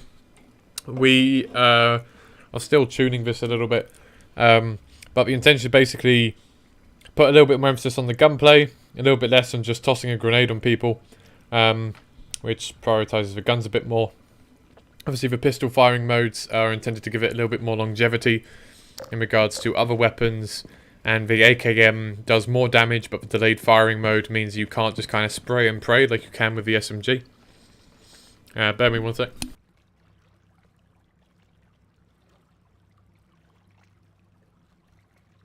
Sorry, I had something stuck in my throat. Still kind of something stuck in my throat. But in regards to the general weapon design philosophy, we are trying to make every weapon have its own purpose. Obviously, the beta had this real problem going on where there was just too many weapons. And they didn't generally all have a unique purpose from each other. We are taking steps to rectify that and to give weapons specific functionality that means that most weapons are generally side grades, as in they are better in some situations than others, and the weapons that are generally just straight up better, like the AKM versus the SMG, have their own balancing. So for example, the AKM's ammo is scarcer, and you can't spray and pray like you can with the SMG. It's an ongoing thing. There's a lot of iteration, there's a lot of trial and error to figure this out. But yeah, that's pretty much where we're at with that. Okay, next. Unoriginal Person asks, any April Fool's plans? I think there is it's just there was a lot of work going into this demo and we haven't really made any moves yet on an April Fool's. I got an idea that we can do.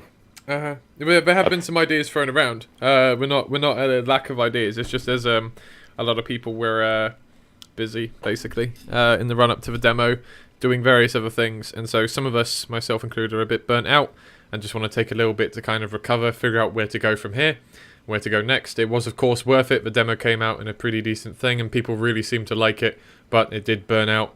So the last thing on a lot of people's minds right now is making another update, funny or not. But we'll see how that goes. And I mean, we've always done an April Fool's update, so it would be nice. Okay, next. Murat SMG asks, any plans on changing the Overwatch dispatches voice? Not at this time. I think it works fine, and I don't know. It's one of those things. As I recall, it plays. It's got some technicalities behind it that make it a little bit more complicated than just replacing the actual lines. So it's a maybe, but it's not a priority. All right, next. Jopka Gryazny Production asks, are you going to add the Hydra to the canals in the next updates? No. Next. Standard Zombie asks, where do you think Gordon keeps his arsenal? Up his arsenal. I don't know. To be honest. Nice. Something. There's a black hole in his pocket. Next. Toaster asks, will dynamic crosshairs a la M-mod be considered? I've thought about it a little bit, because it's a visual bit of flair that might be nice, but it's not a priority, so we'll see. Next. Lambda Generation asks, what was your favorite map to work on for Division 2? Alright, this becomes a question opening up to the level designers, so I'll say myself, the only two maps I did a significant amount of was Outer Canal Zone 1, which I art passed the vast majority of, and that took me about 5 months to do, and Outer Canal Zone 3, which me and SCP managed to really sat down and got that under control over the course of about 6 weeks, where we were working day and night, him during the day whilst I was at work, and then me at night when he went to bed. That's pretty much how we got that done, because that was in a block-out state for a while, and then we wanted it in a better state, so we just sat down and did that. Of the two, my favourite was probably Outer Canal Zone 1, just because, it was a little bit less time-sensitive than Outer Canal Zone 3, but I also do a lot better art-passing man-made environments than natural environments. I can do displacements, I can do foliage and that kind of thing. I just have more ideas when art-passing man-made stuff. And so Outer Canal Zone 1 was a bit better for me for that reason. Yeah. So I guess the next level designer down the list from me is CW. I'm gonna keep it to people who worked on something for the demo for this, because that seems to make sense, because we're talking about the demo here. So is that SCP then? Is that it? Is it just SCP for the other person for the demo? I mean, I think so. Katronics did a lot, Lena did a lot, but neither of them are in here. Yeah, SCP, there you go. You worked on more maps than me. What do you think? My personal favorite map I worked on is Outer Canal Zone 2, since it's my own creation, and I worked on it for like 6 months, and I think it's like one of my best maps, if not the best map I ever made. Yeah, that's my favorite map of them all. Fair enough. Bear me just a sec. CW, sorry, I just got your DM. Can you just send a message in the YouTube for me real quick? There you go. On the stream, right? Yeah, I've just done it in the stream chat. Okay, there it is. Add moderator. All team members should really have the moderator role. So let me just... I'm pretty sure Game Boy has it. Boy. Flash has it. All things in moderation. I've given it to Flash now. Let me check to see if I have it. I don't. Random Cat already had it as well, because they've been moderating a little bit. I don't have it yet. You will have to refresh. Okay, I'll refresh. If there's nothing visual. White now has it. So I still don't have it. We haven't streamed in a while, so we haven't done a stream this big in a very long time. So just bear us a sec. Calamando. Everyone is getting knighted. That's it. Oh, I got it. Awesome. Amicus has got it. Right, You are now a moderator. That's enough. There's like 10 of you in here now. We'll do the rest another time. Right. Okay. Okay. Cool. Right. Let's do 2 or 3 more questions. All right. Joseph asks, you displayed the OICW in many maps, but it cannot be equipped or used. When will we get our hands on it? Division 3. Next. Standard Zombie asks, will there ever be a friendly hound eye? You know, I thought about it. It's not going to be in gameplay because I feel like it would just confuse people and they just shoot it anyway. But I would like there to be a scripted sequence of a guy with a pet hound eye. Maybe in like a Vortigant, you know, like hanging out with like his little hound eye buddy. I don't know. We'll see. Next. Hebert asks, is there going to be a friendly bull squid? That is probably a no. I don't see how you... I mean, you could probably tame a bull squid. I don't think you could domesticate a bull squid, but I do think you could domesticate a hound eye. Basically. Like, you could probably get a bull squid to the point where it doesn't eat you specifically. But that's pretty much all. Let's do 1 more. Unoriginal Person asks, are the zombies based on what the refugees are going to look like, or are they just based on the Blue Jacket Citizen? They're just based on Blue Jacket Citizen. Okay, let's progress. Let us move. I also had a cool just thought right now. Mm-hmm. Since the antlions don't like sound and the vortigons like to farm antlions, then they could be good corralling dogs for the antlions. That's a good point. Like mobile thumpers, they could just kind of make noises to piss off the antlions into a particular direction. Yeah. Just make like a giant blender and get all the antlions to go in there and make some antlion milkshake, right?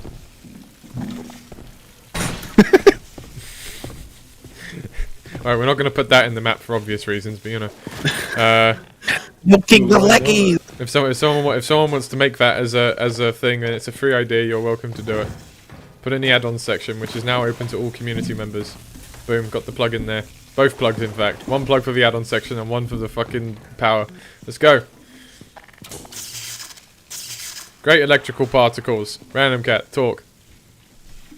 Alright, so, for the electrified water, I think I was partially inspired by Black Mesa's electrical water in, like, Office Complex. There's a few instances of that, but I used a bit of a different approach. So I made a custom sheath texture containing 4 variants of the Zappy arcs.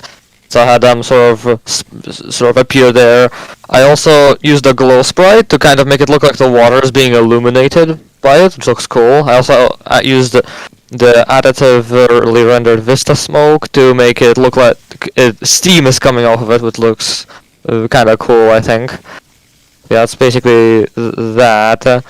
As for the arc, as for those, I'm not so sure. I just sort of, well, actually, like I said, I suppose I can comment about that those were a bit of a technical challenge, because there's no function that can just periodically emit a burst of particles all at the same time, like I need for this. So what I have to do is essentially stack a bunch of continuous emitters with a relatively low emission rate.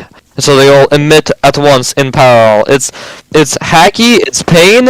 I also have to have, I think, duplicate layers, since you can see for each there's kind of 2 arcs going on at once sometimes. It's a mess. In fact, it's such a mess that it actually breaks if the particle system starts enabled on map load. Thankfully that's not an issue here.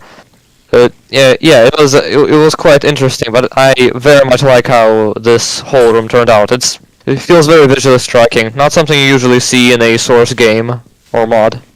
Yeah, fair enough. Random Cat, could you do me a favour and have a look at the gain on your microphone for me? It's a little bit high at the moment. I think it just needs to be turned down a bit. Oh yeah, sure. Does that sound? Oh, hold on. Does this sound better? No. Sorry. Too cool. Oh wait, I'm dumb. Wrong slider. Okay, now you're too quiet. Up a tiny bit. Bit Bit more. Bit more. How about how? Bit less. That's great. That's how, good. Okay. Cool. That's all it, right. you got Cool. it, you got it. Excellent. So if you charge this up to full, this bastard will give zombies a bad time. I've seen a great suggestion by somebody to have an actual unique hit particle for the discharge. I'd like to do that. It's going to require some more coding because we're going to need to have an if case for, specifying when discharged, play this hit animation instead. But yeah, I mean, I think I would like to do it. It'd be pretty cool. So yeah, I'd like to implement it, I should say, because the person doing it is going to be Iridium coding it and Random Cat making it. But there you go. Bit more detail out there. This is something else that Catronics did. It looks really great. This map was blocked out by Iridium, who was also our programmer, and then art passed and reworked a little bit by Lena, and then further art passed and further reworked by Catronics at various stages of testing. So yeah, there's our industrial worker model. He's from Division 1. Lisa's made that one, so there we go. Once I have survived the cremator encounter, we will do some more questions. But I'm not doing it before that. I want to try and get over it first. I could probably do it first time. I don't think I'll struggle with it. Now, there's a zombie. Oh, okay, no, the zombie fell through a floor. Alright, sometimes that happens. Sometimes you phase through solid matter. It do be like that. Okay, let's kill that cremator nice and quickly. Let's get out of here.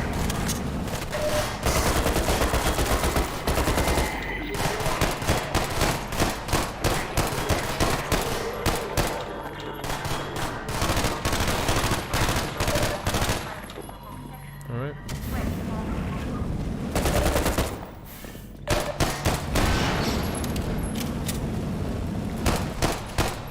Alright, he's had enough. He's having a little snooze now. Okay. So obviously you get the immolator in Division 1 anyway, but there's another one in Division 2 in case you are playing Division 2 anew, or in case you've run out of ammo for your immolator. He's kicking about. There he is. Okay. Let's just progress. And we'll get into this hallway here, and then we'll answer some more questions. Bugger off. Thank you very much.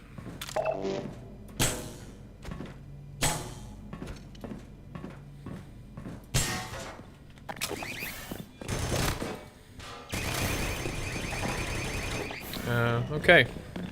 And then there's a zombie torso in here too. It was a bad takeaway, man.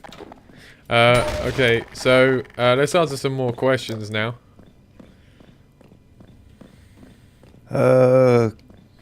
Cursed Soup asks, I noticed you guys have 5 human groups. Are you going to add your own unique humans, or am I just blanking on a specific group from the beta? So the 5 human groups, I assume you're talking about code side group 1 through to 5, group 01 to 05. Group 01 is citizens, Group 02 is refugees, I think. Group 03 is rebels. Group 04 in RTBR is, I'm pretty sure, the industrial workers. And I think Group 05 is the stenographers, chasm workers. Yeah. Industrial workers obviously have an alternate skin for the hyperboreal workers, which we will use later on. In fact, they are used in Division 1 in the Labo 2 teleportation sequence. And then the stenographers, chasm workers, or alternatively just chasm workers. I tend to think they're workers who are made to do work underground or in dangerous conditions.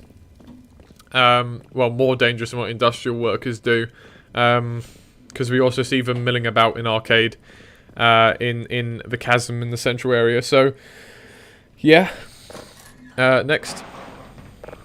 Teddy Saur asks, was the reason for releasing the Division 2 demo because of the DI Wasteland demos? No, so the development cycle between these divisions is obviously, it takes a while, right, to make something that's polished and ready to go and everything. And, So Division 2 is something initially, the initial goal was to maybe ship at the end of 2021, but it just became apparent that even a demo at the end of 2021 was not feasible. But a demo of the first 6 maps, so basically the Canal's journey, was feasible by a little bit after 2021, which is why obviously we aim for the 4th anniversary of the mod.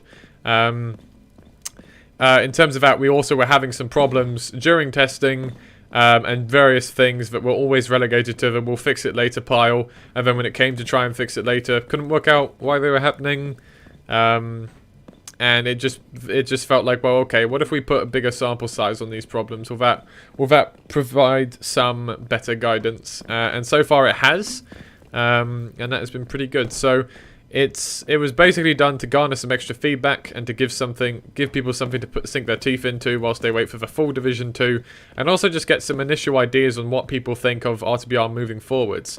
Because the important thing of a project this size is it's very easy to just kind of see, oh, they released one division, but they could just be a one-trick pony, right?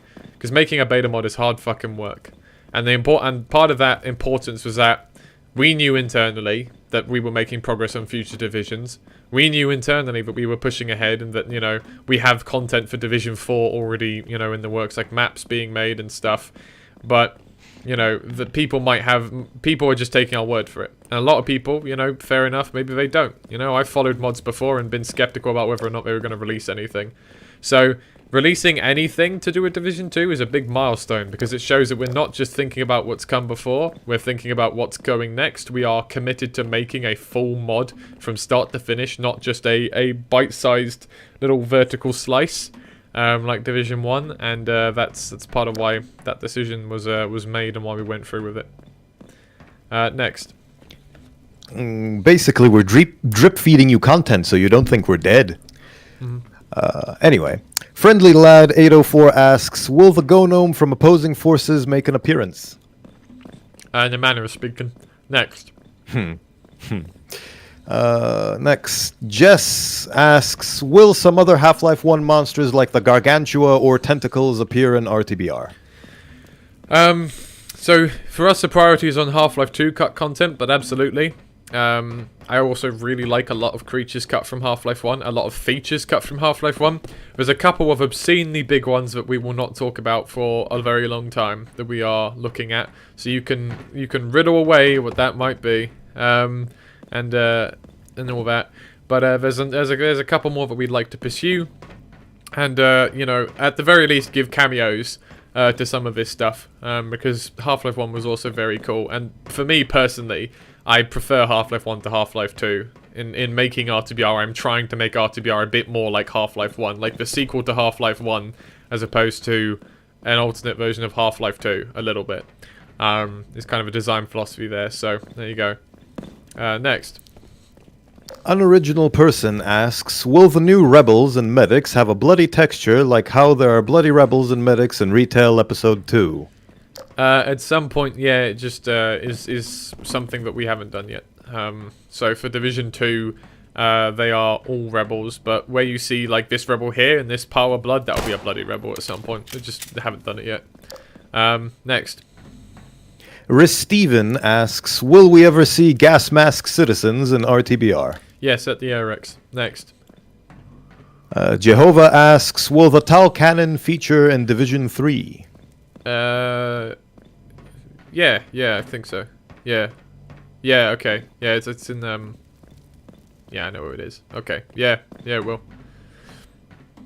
I'm not going to explain how it works. We have some ideas about how we'll make it work. But it'll be a little bit more interesting what you're used to. Alright, next. Murat SMG asks, will you add Combine subtitles? It's something that it would be especially nice considering that we have a bunch of re-recorded voice lines. It would be a shame if people were going, "Oh, that new recorded voice line sounds nice and all, but I can't understand what they're saying," which is kind of a problem in Half-Life 2. Not a problem in Half-Life 1 because you can actually understand what the HEC you were saying. I wouldn't mind subtitles for that reason because I think it would improve things a bit. Next. Jehovah asks, will the music ever be uploaded to YouTube for RTBR? Volume 1 is there. I just need to get around to doing the other volumes. seem to recall Volume 5 and 6 already being available on SoundCloud. I could be wrong about that. I know we have more than Volume 1 on there, certainly. Yeah, more will be coming to YouTube in the future. Next. I have 5 questions left, and then I'm out of questions. Alright, let's just get them out of the way then, and let's just go. An original person asks, are there going to be new burned corpse pilots, drivers for the APC and the helicopter when they're destroyed? I hadn't really thought about that. It's an interesting idea. Can't give any specifics on that right now. I won't give a yes or a no. Next. Own Doing asks, there is a very weird map made by Mark Laidlaw, I forgot the name, but it's that infamous one where Trans 6 plays before meeting G-Man. Is this going to be implemented in the mod? I think I know. I think this is Hazard 01 you're talking about, and I can't see a possible way it would work in a gameplay context. There is a reference to the Hazard course in a Division 1 secret, but otherwise... Hazard 01 as a storyline map will not appear. Next. Joseph asks, will the APCs be rebalanced and tweaked? They currently feel too accurate and have a lot of health. Yeah, the thing that's weird is I don't recall changing anything about them from Half-Life 2, but they do kind of suck. So the question is it where we've put them? Because if we put the Half-Life 2 ones where our ones are, would they still have sucked? If so, then I guess that's a placement thing. Maybe we do need to tweak it a bit. Yeah, so I would say yeah, we're going to look into it. They kind of suck at the moment. Not quite sure why, as I said, because we didn't tweak anything from we didn't tweak anything that should specifically affect their ability from Half-Life 2, but there you go. Fernando Calado asks, what are your plans for Vertigo/Palace? To make them. For more specific than that, about stuff that's like 5 divisions in the future, I cannot say. Next. Own Doing asks, what was your guys' reaction to when Half-Life Alyx was announced? This is a little bit of an open forum question, so I'll just say I was excited. It was cool to see another Half-Life game. Initially, I was let down when it was going to be a prequel thing, but then that ended up not being such a letdown after all for spoilery reasons that I'm not sure if we have to worry about because the game came out almost 2 years ago, but you know. Yeah. Just to anyone else who has some thoughts on that, you can say some quick thoughts and we'll move on. Yeah, I was excited. I got a VR headset ASAP and played it as soon as I can so I wouldn't get spoiled. I loved it. In 2019, where the trailer was released about Alyx, I didn't know what Half-Life was about. And because of that trailer, I started playing the Half-Life games and started mapping, and the rest is history. So yeah, Half-Life Alyx for me is a major inspiration for Zen stuff. I absolutely love the design of the Zen biomass and everything in that game. So I actually hop in there a lot for references just for my own modeling stuff. I was skeptical at first with it being VR only, but then when I got to play it, I really totally understood why they did it. Not only to push the technology, but it works better. I think a PC only, like a mouse and keyboard version, would work as well. Even though there is a non-VR mod, I highly recommend that you actually play it in VR first before playing that mod. I will also say that as much as I love VR, I absolutely adore VR. But if they do another game with Gordon, I hope it's pancake mode. I didn't get the chance to play it yet, but I'm very excited, or whether I was very excited, that Valve still cares about Half-Life as a franchise. I didn't play it, but I just remember when it did get announced, I instantly thought about all the people who didn't get to experience a new Half-Life, and that was a bit sad, because we wait for a new Half-Life for like years after Episode 2. But yeah. I remember the last actual Valve game I played around launch was Portal 2, and just playing Half-Life Alyx kind of reminded me of that, and that's crazy to think that was like almost 10 years ago. Okay. Good times. Yeah. Well, there's some thoughts from the team about Half-Life Alyx. Next. That was the last question I had, but I got new ones while we were answering the old ones. That's fine. They can wait. Okay. Let's move. Continue. We are only halfway through this. Oh, Jesus. Yeah, I was thinking it's going to be a 2-hour stream. I haven't done the Canals maps yet. Alright. It's fine. I think we've done a lot of the talking we need to do anyway. There's going to be some new stuff in the Canals, but we've done a lot of the talking that we need to do, so I think it'll be fine.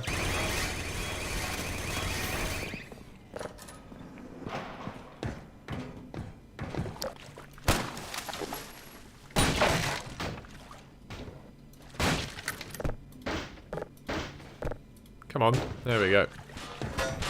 Da, da, da, da, da, da.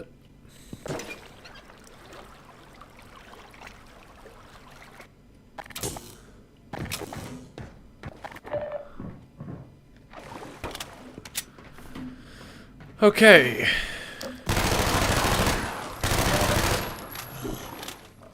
He's a guy who scripted sequence you can interrupt, it appears.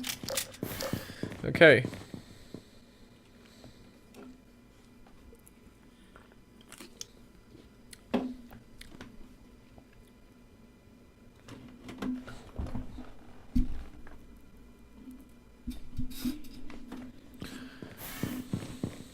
Alright.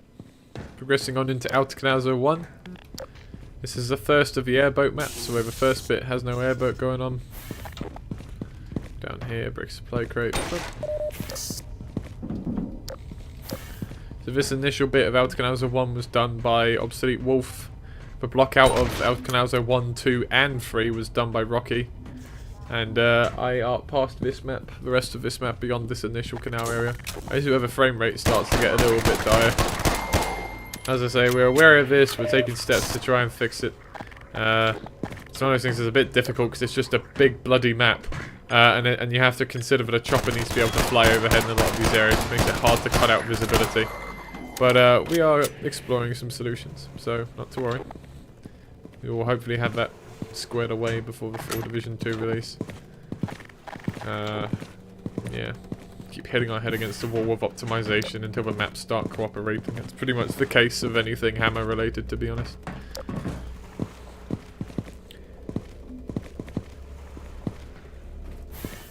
Down here is in particular when the frame rate decides to not work. Come down this canal. Alright, there's a couple of cops in here. I actually have a track in this map that's playing right now. You do, yes, actually. This is the designed to be track, so yeah, go ahead. Yeah. It's designed to be a sort of mix between ambient, but I have these like really fast sort of fluttering drums that come in every now and then. I made it around the time Obsolete was making the map, and I was sort of inspired by it. So I wanted to create some sort of ominous atmosphere for it. Yep. I think it came out quite well. Fair enough. This But is it's sort of subtle enough that you might not notice it if you don't listen for it, I guess.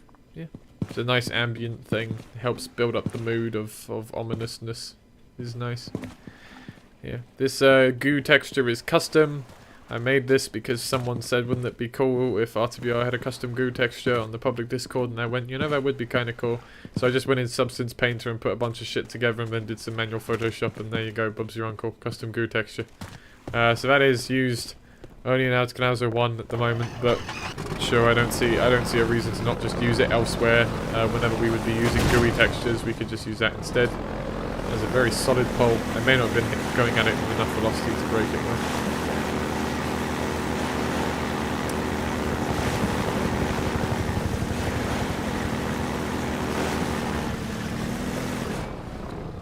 Okay, getting stuck on things, the movie. This is another thing that we need to tweak. Obviously our airboat is a different shape. These maps were not designed around the different shape of this airboat. So although it's fine most of the time, there's a couple of places it's not, so.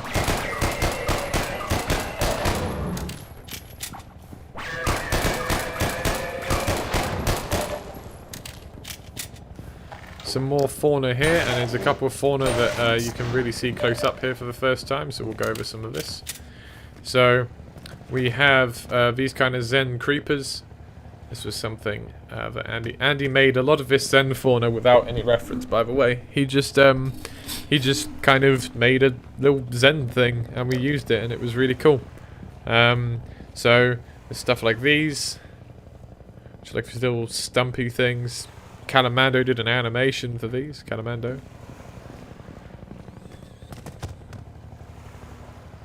Calamando.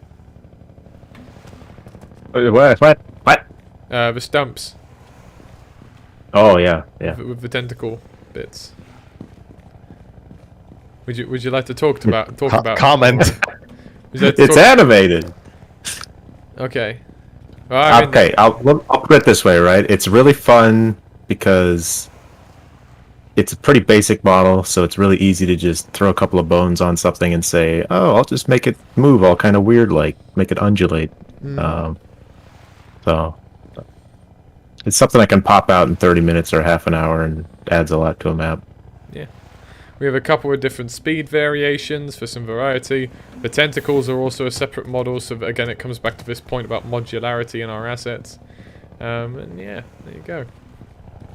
Outcanosa 1 is one of those maps where there actually used to be a lot more detail here, but this was a map that the sheer scale of it and the amount of detail I was putting in was just not working with the map, so I had to cut back on a lot of detail. These areas were mostly survived unscathed because I think the Zen bits I put in this map are probably some of the most memorable parts, but a few did suffer. There used to be more Zen fauna scattered around. That's another reason it's always going to be hard to emulate something like Half-Life Alyx, because we have some pretty severe map limits. And if you made a really small map, you'd probably be able to get a lot closer. But for us, it's a little bit tougher. So, right, come out into here. I like this ruined building in particular that I put over there. I don't tend to do stuff like that very often, so yeah. Okay, I'm gonna get out here and shoot this guy. Or go. That's a guy. Right. It's me. That's you. Off you go. Enjoy. Just swim. I've died many times. We have a couple of new flesh blends that we've been using in this as well. These are basically textures that Andy whipped up in Substance, which are made to look fleshy. I then created a blend with various other mod textures, and we also have a couple of different flesh textures which blend between each other. That's just part of it. That's actually a much cheaper way to do Zen detail than putting loads of props everywhere, because you can just make a displacement and paint some blends on it, and it looks pretty good.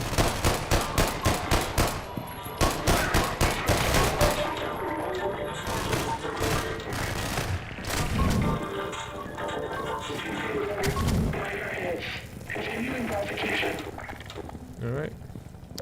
Grab this. More AK ammo. This is not a compulsory stop.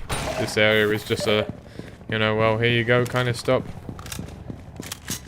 I'll answer questions, by the way, once we reach the final area of this map where you do the platforming.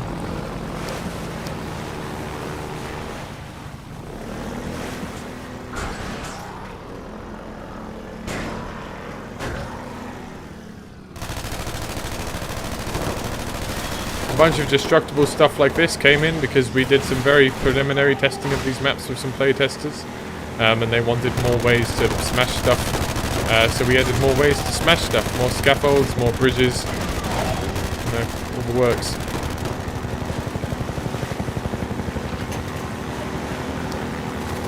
Just gonna move on from here. Okay, and I'll sort out these hound eyes, and then we can talk about, we can answer some more questions. My favourite thing to do is to, really punt these guys across the fucking room using the airboat. Something you hound eye lovers out there might not be happy about, but I really enjoy it. Right. Let's go. Questions. Whilst I platform here. I don't have anything else to offer in this area besides, look, it's kind of pretty, but also way too dark apparently, so we will brighten this up a bit.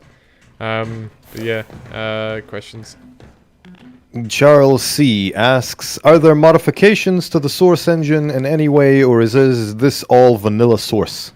So we are using the map-based branch of the source engine, which is kind of like a community-made one made by a guy called Blixibon.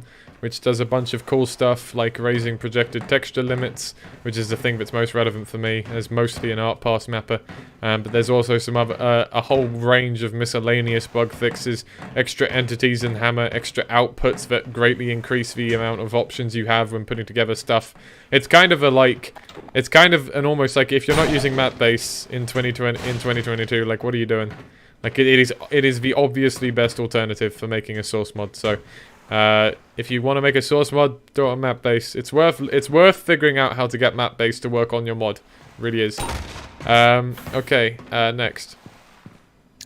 Joseph asks in a reworded way, what made you decide to change the gunplay and balance from retail Half-Life? I do not like the gunplay and balance from retail Half-Life. That's what made me want to change it. I think the retail gunplay and balance is a bit lame. Especially coming off of Half-Life 1, which I think holds up remarkably well from both a gameplay and, like, general visual design perspective. I think Half-Life 2's, like, the levels look pretty good still for the time, but the gunplay is just kind of a bit lame, and I really don't enjoy it. I prefer faster-paced games with more interesting weaponry. Ah, you're fucking kidding me. There's an autosave here. I'm just going that.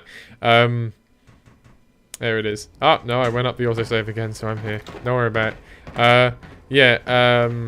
There is, it just says, yeah, that's just a lot of RTBR is about trying to pull back this kind of Half-Life 1 style of gameplay where it's a lot faster and there's a lot more interesting esoteric weaponry going on. There's much more enemy variety, environmental variety. I mean, in terms of, I guess into environmental variety, in that I really like I really like the idea of Zen. I don't like the execution of Zen, but I really like the idea of Zen as this very alien-looking place. And so bringing in that kind of Zen-festation is both Half-Life Alyx and Half-Life 1 inspired, I suppose. But yeah, next. Jehovah asks, what is a better way to breach City 17's walls, going through nasty pipes or a clean facility? The facility, I suppose. That's how we do it in RTBR. Next. Yep. I would assume so. Yep. Murat SMG asks, will RTBR contain any references from other movies, games, or other media? There's this really good bit where Father Grigori quotes the scripture, and you might think it's because he's a preacher, but it's actually a reference to Pulp Fiction. No, I don't really, no, not really. It's mainly because it's like, we have one meme reference that has already aged like milk, and any others are going to age similarly poorly. Like, you think about the fact that the development cycle on a division is like a couple of years. It's going to be a while until RTBR's done. You play some of these divisions. If we make any reference to anything pop culture related, it's just going to be like really lame by the time it comes out. It's going to be the equivalent of putting a troll face meme in Division 1, and then, you know, when Division 6 comes out, it's going to mean nothing to anybody. So, yeah, I would probably, yeah, that's my opinion on that. Next. Unoriginal person asks, will you add the screams of pain to soldiers and police when they're on fire like the unused voice lines do? Metrocops normal ones already have them. It's a consistency thing that we'd like to add it to the other ones at some point as well. Next. Own Doing asks, are you guys adding the Vienna sausages dialogue? I don't know. Maybe it's like a reference somewhere, but it's not something I'm really I have no to. idea. Next, Jehovah asks, will the Zen Puff make an appearance in RTBR? I assume Jehovah's asking this because we've shown a Zen Puff in an update, and I would say if it's in a media update, it's probably going to be in the mod. Zen Puff will not be in Division 2. Well, we are. The question was more pertaining to when, like in which division. Oh, sorry, I thought you said will. Yeah, Div 3 probably. We're consigning some fauna to specific areas because we don't just want everywhere to have the same fauna. So we already have some fauna that we've not shown publicly that is unique to the Wasteland. The Zen Puff will probably be unique to the Wasteland. We haven't used it in Div 2. That is deliberate. So, yeah. Next. Jehovah asks, will this mod add the ability to use suit zoom and shoot the weapon at the same time like Dark Interval? Probably not. Just because that would defeat the reason behind some of the changes we've made to accuracy across some weapons, and also to some scoped weapons that are going to be in the mod. If you can just zoom in and fire anyway, then what's the point? Like, where's the benefit of using the sniper rifle if you can just zoom in with a revolver and fire, right? So, yep. Next. Unoriginal person asks, will we see the stripped Combine soldiers in the depot and Citadel like in Retail, Nova Prospect, and the Citadel? That's the intention, yeah. Next. Jehovah asks, will we ever see the Citadel go on full alert like in Half-Life 2? Maybe, but it won't mean, like- start firing lasers at you. Next. Unoriginal person asks, when we see stalkers, will they be like the Black Skeleton concept or the mummified gimp in the leaks or Retail style? Probably the Black Skeleton concept. It's one of those things where, as we've done when there's something which has multiple iterations, like for example bull squid color variants, if we can think of a reasonable way to section these out, then we might do that. Like for example, the bull squid skins, the red one which you've seen in Division 2 is specific to the urban maps. The Alpha, Half-Life Source, and Land Squid skins are specific to the like Wasteland, to the natural environment. The Aquatics skin will be specific to watery environments. The Albino skin specific to Easter eggs. If we can think of something like that to do with the Stalkers, maybe. But if not, the intention is the Black Mummified one. Okay, let's progress. I'm beginning to lose my voice. Shockwave 101 asks, between 10 and 100%, how complete do you think Division 2 is? I'd say it's in like the 70 to 80% vicinity, I would say. The demo is definitely the most complete part of Division 2. But the rest is in a decent state for the most part. But it is some time away from being ready to go. I like to think it will come out this year. I really hope we can release it this year. But mod development is a tricky beast, so I can't make promises. But so about 60, if you want a direct percentage, about. I'd say more than 60. I'd say we're a bit more over half than that. I'd say we're probably at, like 70-ish, 70-ish%. I would 60, say 70-ish, somewhere around there. 60, 70-ish, yeah, over halfway. Right. Maximus Wolfie asks, what is the first step in growing a team for your mod, in your opinion? This is a rather complicated subject. I've been asked this a lot recently.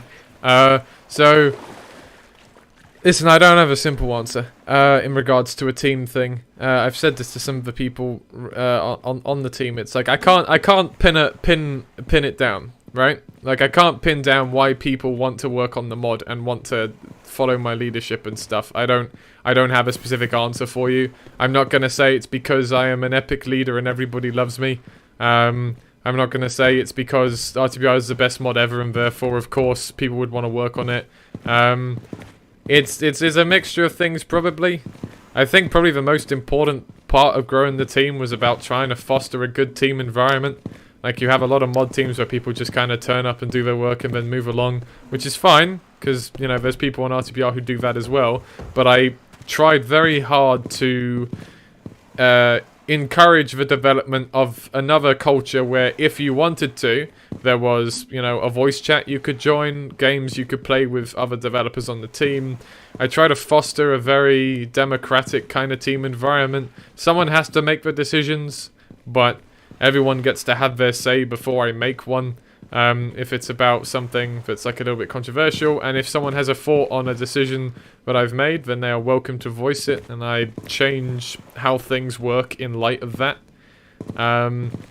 You know, it's not an exact science. It's kind of hard to do. A lot of this comes down to I've just done it a lot over the last couple of years. Like, I've just done this a lot, and so I have a general idea about how you should handle things. I certainly think you have to just make do with whatever work you can produce initially, because the first hurdle is going to be proving that you can actually make a mod. And I think it really boils down to, would your mod happen if someone that you wanted on your team wasn't on your team?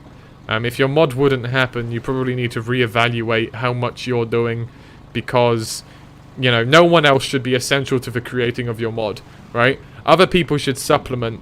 They shouldn't, like, fill out that entirely. Like, your mod should not only be possible because you've brought on someone else who makes it possible. It should have been possible the moment you started it yourself, right? And then everyone else you bring on, their unique skill set and their abilities, you know, are designed to make it better, right? Than you could have made it on your own. As I say, it's a complicated topic, and I'm going to stop here because I could ramble on about this for a while. I don't have a simple answer for you. There's a lot of books on this. Go read one of those. That's probably better. I can't give you advice on this. It's a little bit difficult, to be honest. So, right, we're moving into Out Canal 2 now. Flash, how many more questions do you have? Presently 7. Oh man. Okay. In total. Let's answer 2 more to reduce it to 5. 5 from your current pool, and then we'll move on properly. Metal Man Dan asks, are there any plans to include or reference Race X from Opposing Force? No. Well, okay, maybe reference, maybe cameo. But otherwise, nah. Race X just, it's interesting, but to me it's not more interesting than Zen stuff. And so whilst I don't mind them at all, I'd rather prioritize some of the Half-Life 1 stuff that isn't in there, like some of the cut creatures, right, than implementing the Race X stuff. I think it would also just make it more complicated, because then you've got, you know, Resistance, Zen, and Combine, and Race X. So you've actually got 4 factions kicking about, and it would just be complicated for me personally, and I just don't think it's worth considering in that way. But you know what? If you want to see Race X done justice in the Source engine, there's this really handy little project called Operation Black Mesa. It's really fucking cool, and you should go check them out. Because they'll do some shit to do with that, I assume, unless they are completely changing Opposing Force, in which case, don't look at me. Next. Mattia Jovic asks, when will we see Combine Guards? How will their gun work? So you see a couple traipsing about in Division 1. In terms of in-game play, that's still a little bit in the air. It's not Division 3, it could be Division 4, it could be Division 5. We're still considering it a little bit. They'll fire a charge-up laser, I guess a bit like the Strider cannon. And, yeah, I mean, we might come up with something a little bit more interesting for the secondary fire later on. But they're far enough down the line, but they've not been something we've directly considered yet. Okay, next.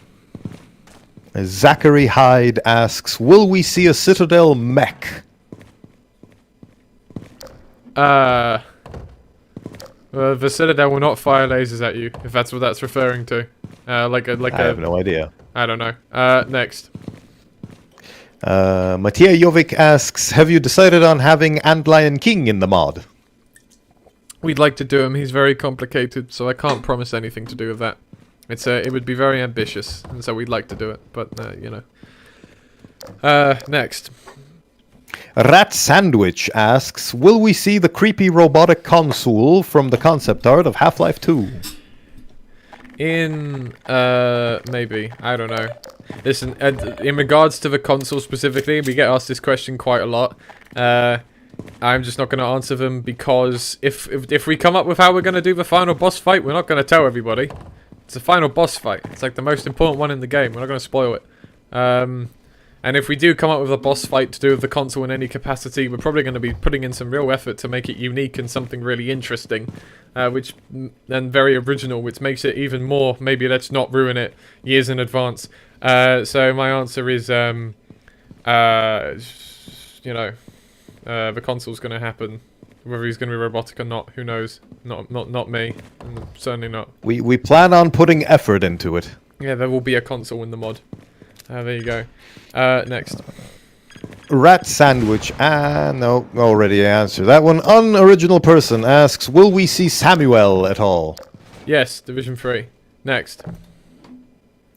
Jehovah asks, if this mod were to include the Antlion King, will there be different skins like antlions for him? I think this comes under my question of we'd like to do the Antlion King, but, you know, citation needed on whether we're going to do it or not properly. Next. Answer pending. Yeah. Unoriginal person asks, will we see citizens throwing props like bottles, rocks, bricks, and Molotovs during the uprising? Maybe.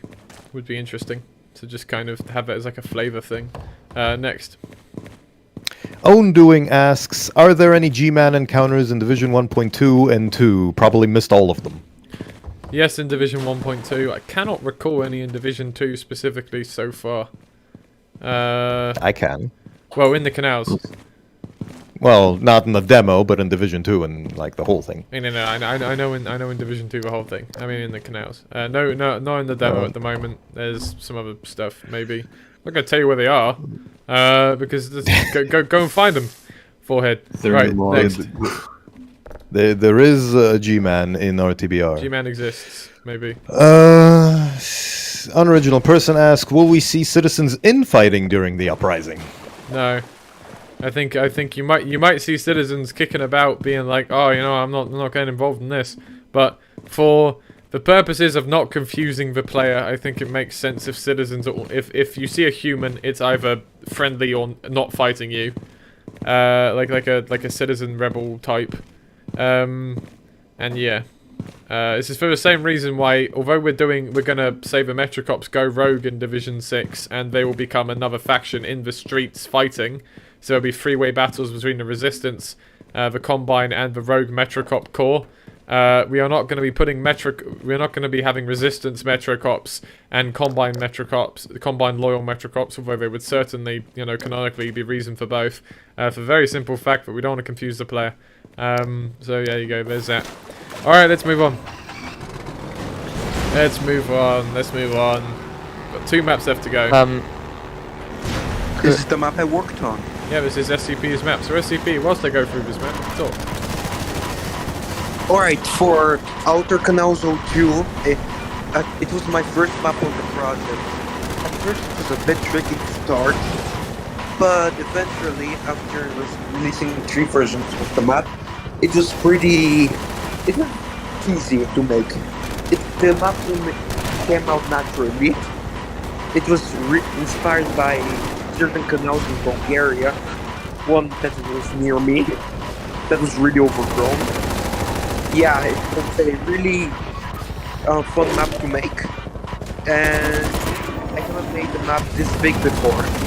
I'll name some stuff later, but that's all I have to say right now. This is a difficult situation I've created for myself.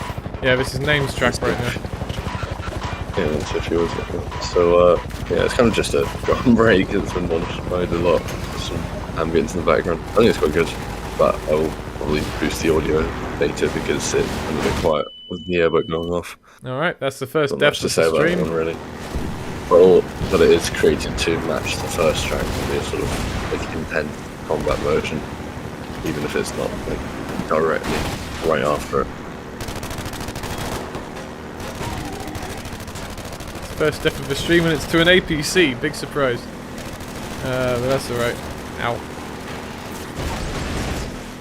Yeah, that thing with the item crates is probably just something to do with the shape of the actual. Oh, you chased me all the way in here, did you, bugger?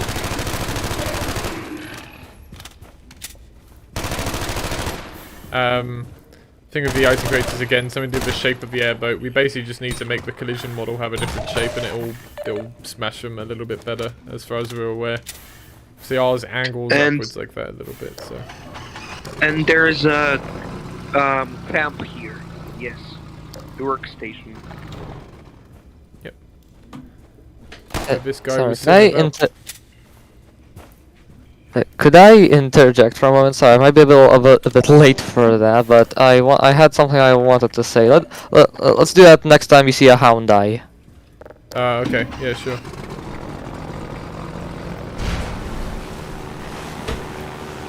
There are some hound eyes around here, so I'll just annoy them for a minute. Yeah, okay, this is part of the reason we need to fix the collision model, and yeah, but stuff like that happens. Which is something that didn't happen very often in testing for me, and suddenly has now started happening all the time. So I wonder if something else I did. I wonder if something else I did to fix something actually broke it worse, which is a possibility. So that's fine. That is something we will look into fixing. There we go. I'm gonna stay over there. As I say, this demo is iterative. Close to final, not final. Okay, this section of the map was made really early in the map development, like two versions of the map. It aged pretty well, to be honest. There's nothing a lot I can change. Oh, and here there is a break room with pizza boxes for some reason. Yeah, but yeah, I'm really happy with how this area of the map turned out. It's humanized the Combine a bit because they need to eat after all and have breaks. Mm-hmm.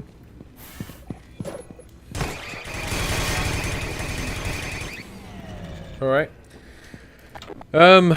Okay. The outside part of this warehouse is a bit tricky to make since the brushwork was really hard to translate into a building.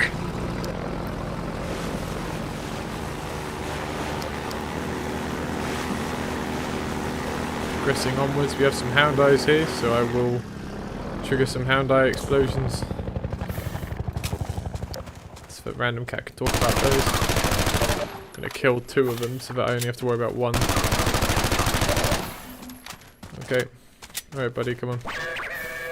Alright, finally. So, I just wanted to quickly say the Hound Eye Shockwave effect, I mainly just made it like wanted to make it like a higher fidelity quality version of Half-Life 1's Shockwave effect, and such. I just like it, and also I kind of figured that it would realistically kick up a lot of dust and stuff, I just thought it would look cool, so I went ahead and did that, and I think it did turn out really cool, with the big cloud being kicked up and the chunks of debris that fly off with a trail behind them. So yeah, that's all I wanted to say. No worries. Okay, we're coming into a bit now that has a couple people voicing a couple of things, so we'll talk about that as we get there. My favorite part of the map.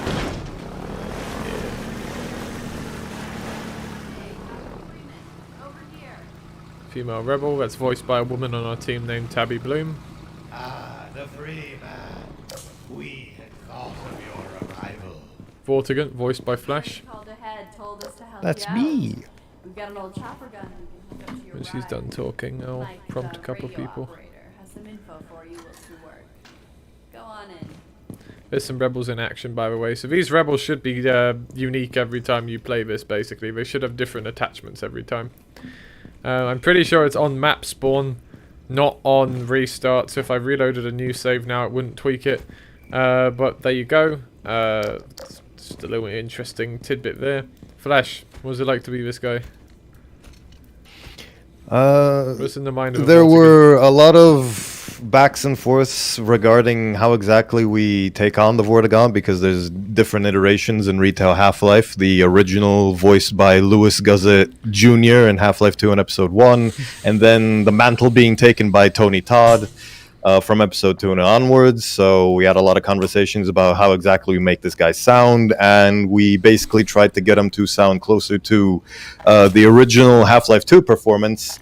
But because Tony Todd's performance is such an inspiration, it sort of ended up being kind of an amalgamation of the two, where inspiration from both was drawn, but ultimately it was done to be closer towards the Half-Life 2 iteration.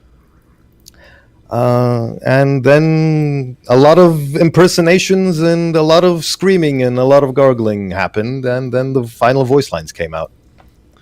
There you go. So, I would probably say that in terms of Vortigants, there's a couple of people on the team who can do a pretty decent Vortigant.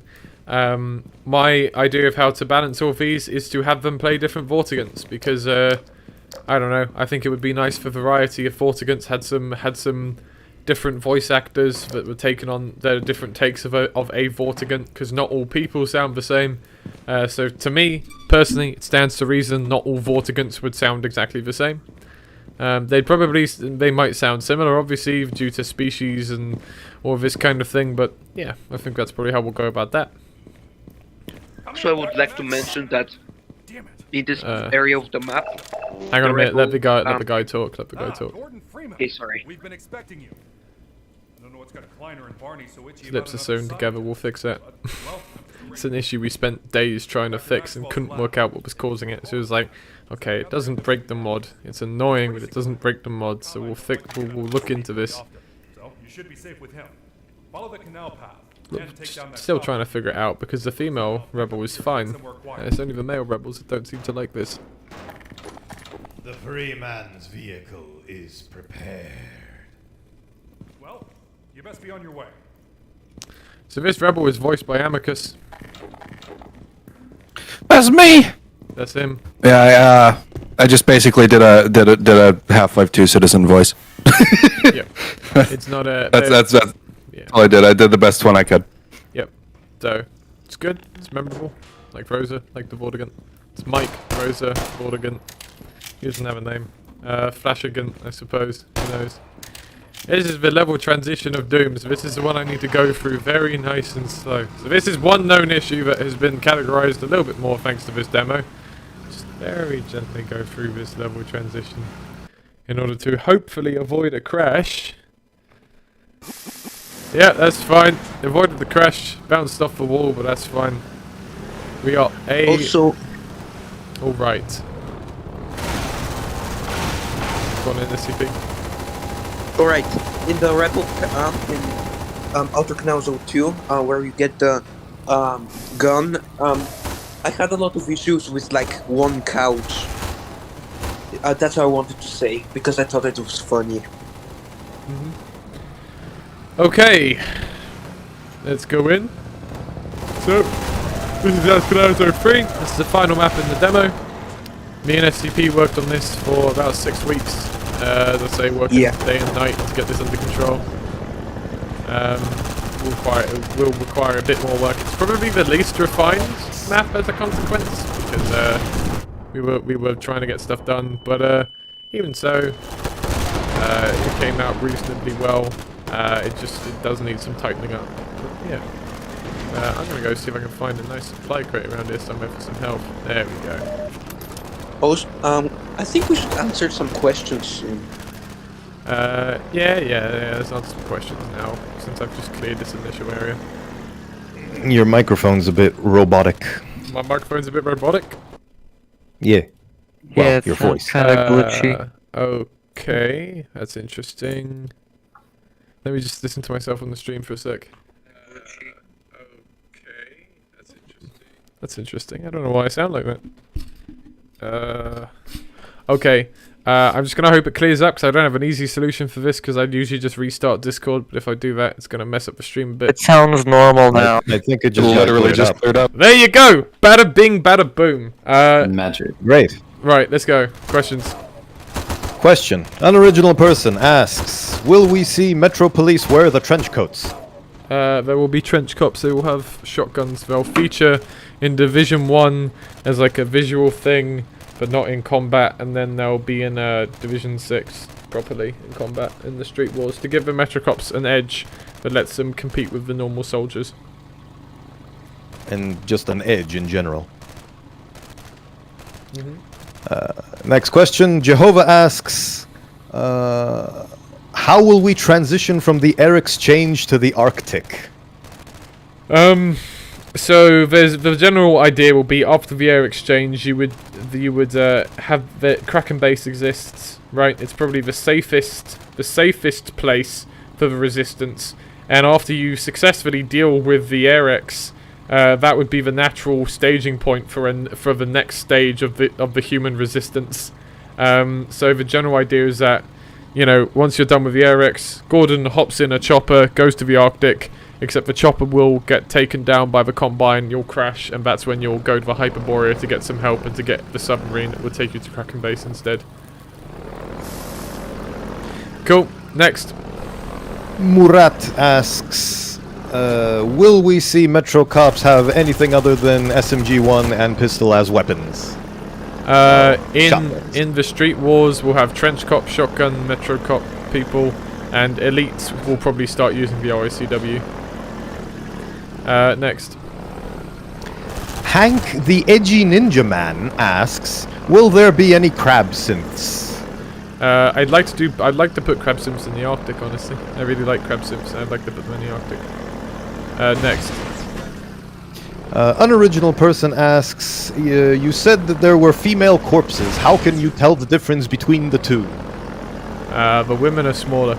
Next. Unoriginal person asks, will there be an Odessa or Odell or RPG guy in the mod? Odell will be in the mod on the Hyperborea. As for a specific RPG guy, we're not doing a sequence like in Half-Life 2 with Odessa with the RPG. There'll probably be a different reason you get the RPG. So, yeah. I think we discussed how you obtain the RPG in earlier, like months ago, but I don't remember what it was. It's probably you're probably gonna get it in Division 4 in the Arex. I would have thought. We'll probably relegate a gunship fight to the Arex as it was in the beta. I think. Since we're not doing an extended coast section. Yeah. Next. 1 second. Right, unoriginal person asks, will the Vorts be redesigned to fit with the style of the other aliens? Yes, at some point. Next. Zachary Hyde asks, will the player be able to battle advisors? Probably not. I don't know. I have no ambitions of fighting advisors. I've never really thought about doing an advisor boss fight, to be honest, and the time that would be spent on an advisor boss fight I think would be better spent bringing to life a beta enemy and giving its own unique mechanics and stuff to make like a more unique boss fight. A lot of people have tried to handle an advisor boss fight, so yeah. Next. Own Doing asks, will the pulse rifle or AR-2 be included in the weapon arsenal? No. Next. Jehovah asks, will the final battle in Weather Control have us fighting a Combine mech? I assume you're referring to one of those concept art things. Probably not.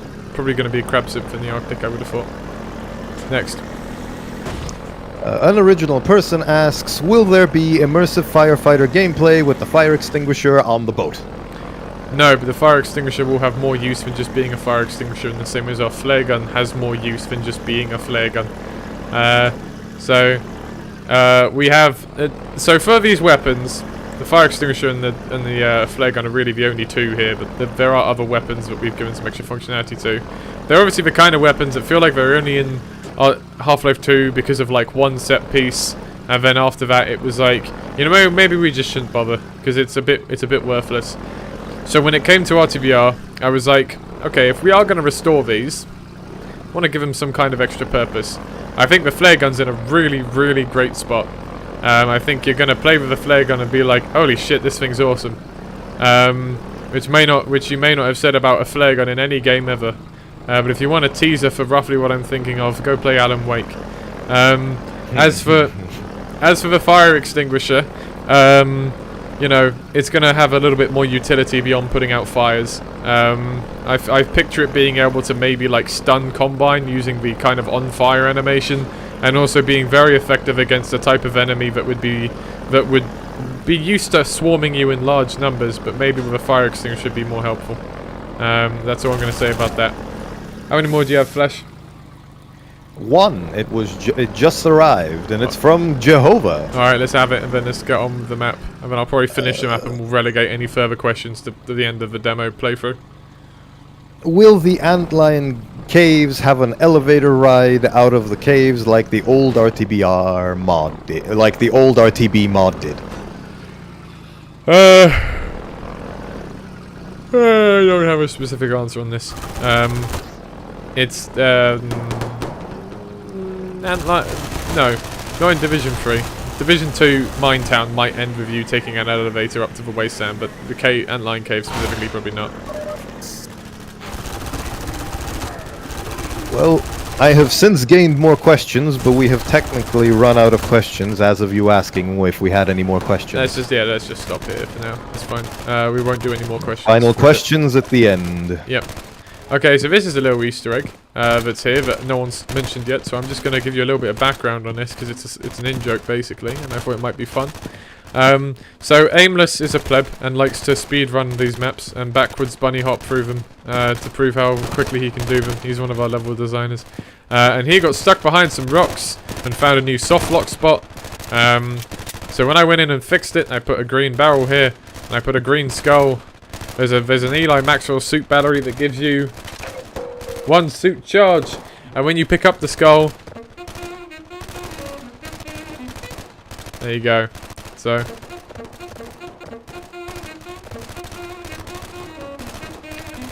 I did the mapping with Kralik and I didn't know it was even there. I added it in testing, so that was after we put it to rest as a joint project. But then during testing, Aimless found a new spot, and I was like, I will commemorate his silliness. So there you go. That's that there. We used the funny saxophone and twice now. I think there's one in the Division 1 where you find some vending machines.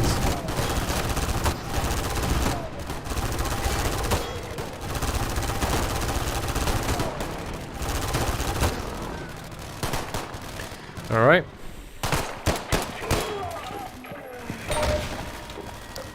Pair of femcops. What have we got up here? Alright.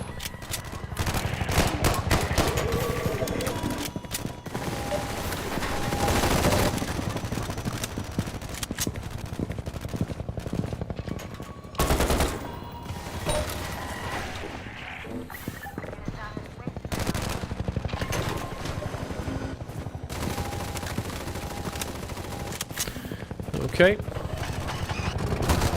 Oh, I haven't prompted Val to talk about the airboat yet. Val, talk.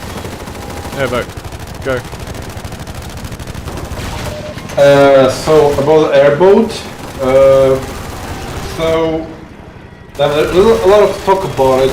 One of the reasons why we went through several designs for a replacement for the airboat. Like originally, I really wanted to do the airboat, but I was really displeased with the fact that the original airboat felt to me a bit way too flimsy to be like a vehicle that could potentially take multiple missiles from APCs and other vehicles. In addition, I really wanted to portray it to be like something that can take damage as well as being something a bit more realistically actually constructed, because to be fair, rebels can produce complex teleportation technology, but they use exclusively rusty components for an airboat. But I believe this airboat isn't exactly a rebel one, so yeah. But anyway, this vehicle is based on one of the modern day vehicles, slightly modified by Combine, so that's that. And I personally I'm personally quite happy with this vehicle, and it fills the purpose quite well, at least for me, in terms of visual design. But it's not gonna be the only vehicle, so to speak. There's gonna be some other things. That's as much as I'm gonna say. Okay, so here we come up on the chopper bus fight. I think it's another one of Name's tracks playing here.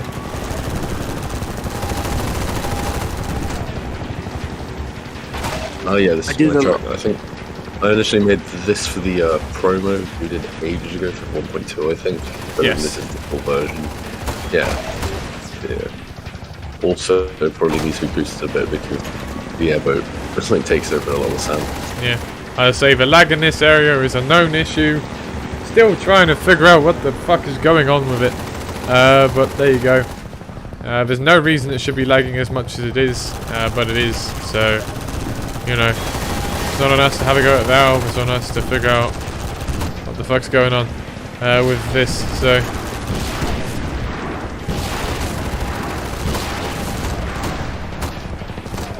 in terms of why these APCs are here, we're trying to think of ways to make this boss fight a little bit different from retail.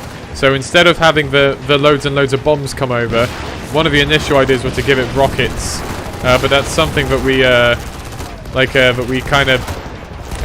we were looking at that, and then we also thought, you know, what if a pair of APCs came out, and what if a pair of APCs were supporting the chopper? That could be interesting. In a sort of you're fighting multiple vehicles.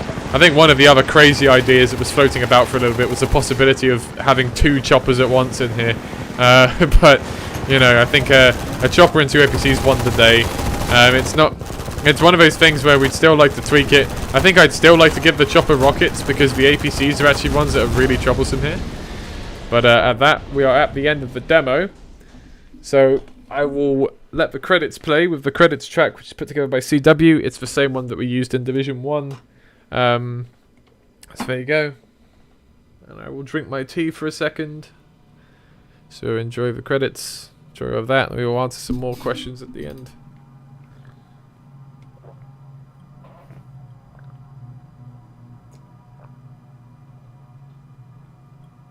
Hey, that's me! Credits. Crazy. That is in fact you. Wow, that's me. That's this is my favorite part of the demo. My favorite part of the demo. Did you had a hand in it? So naturally, when the 4th Division 2 is done, when you kill the chopper, that gate will end. And when you that gate will open, sorry, and when you go through the gate, it will lead you to sorry, it won't open. You have to go in the house that's in that corner. That opens up. That house opens up. In the actual final thing, you'll be able to go in that house, press a button, or turn a valve even, I think it is actually, and open up the gate. Going through the gate will lead you to Eli Maxwell's lab, and that's where Division 2 will continue in the full release. And it'll be colorful. It'll be very colorful. Okay, and that's it. That's the demo. So, yay! Map background, D2 concept chariots. I think that's what this background map is called. Yes, it is. There we go. So I'll leave this on. Let's answer the rest of the questions. We'll answer any others that people give at this point for a little bit, and then we'll call the stream because that's 3 hours on what is usually a 40-minute demo. So there you go. Yep. 1 second. Could turn the game volume down just a bit. The door sounds are a bit loud. All right. Questions. Amel Pschet asks, what purpose will the Combine Guard have? Will he be featured during the Uprising? Perhaps. But his purpose will be to be a very tough enemy for the player to fight. Next. And Tyburn asks, will flares shot from the flare gun emit light a la the existing handheld flares in Half-Life 2 Episode 1? No. Next. Zachary Hyde asks, will Gabe Newell make an appearance? I'm afraid not. Oh, what a shame. Yeah. Unoriginal Person asks, will there be assassins in the mod, and can we take their silenced pistols? No. Cool. Next. Jehovah asks, will the mod be around 10 or 20 gigabytes by the time it's all done and released? Maybe. I can't see into the future, so... We're looking to make it as small as is humanly possible, but again, we are not soothsayers. Murat SMG asks, will RTBR have a similar MMod feature where you can detach the GR9 from the barricades? No. Next. Unoriginal Person asks, will there be a reference to the white test Barney that looks like a wrestler? No. Well, yeah, no, probably not.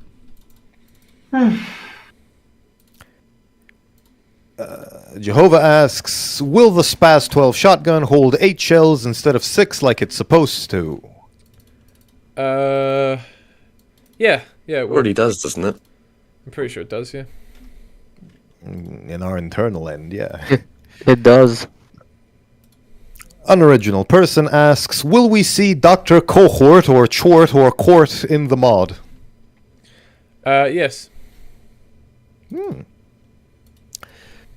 Teddy Sor asks, will you guys include the Discord supporters in the credits?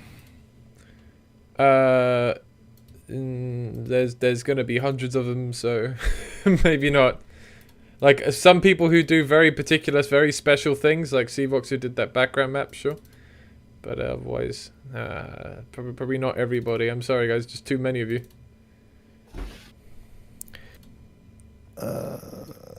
Final question so far by Amel Pschet. Will there be dynamic moss growing? I am afraid not. There will not be dynamic moss. Well, in that case, we are out of questions. Okay. In that case, does anybody... Oh, we have one more. Oh, wait, no. Oh. Okay. Yeah, that technically does count as a question. Alright, what is it? Will the GR9 feature a Heckler und Koch slap chambering animation? It's up to Silent. Up to Silent. It's up to the animator. Yep. The animator is typing his response. Yep. Yep. That's right. It probably will, says Silent. Mm-hmm. The animator has spoken. There he is. Okay. You know, I would like if there was a way to put on like a... Oh, I can do an image slideshow. I was thinking of just putting all the... this is something Teddy saw true. I just... he said, could you put it on the stream? I thought, yeah, right. I just switched over to the YouTube tab and I see... Yeah, okay. Wait, let me see. Yep, there you go.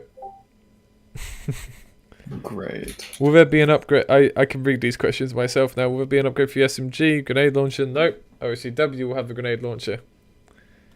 What I actually wanted to do was I wanted to also maybe set up a slideshow of all the fan art that's been made of RTBR.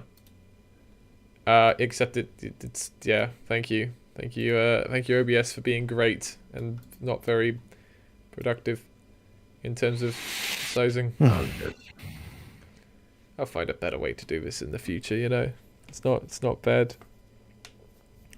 What a contrast. We had cremator smoking, and then we had cool render of soldiers. Yeah. Fan art is great and fan art Friday. Got quite a lot of fan art now. I really appreciate fan art because oh my god, that's a very big cremator head. Shit. It's too big. It's because OBS is so shit. Because I can't. It's like I can't do something more of this. It's like it's just all. Alright, I have to manually position this every time.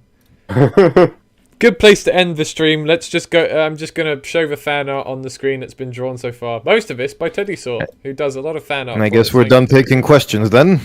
I'm not seeing a lot of other questions that are worth taking. So that's all right. Emotional damage. Emotional damage. Yeah, that's fine. So I'm just... Well, there was one asking about if we're going to use the red dropship from the concept art. Or the retail one.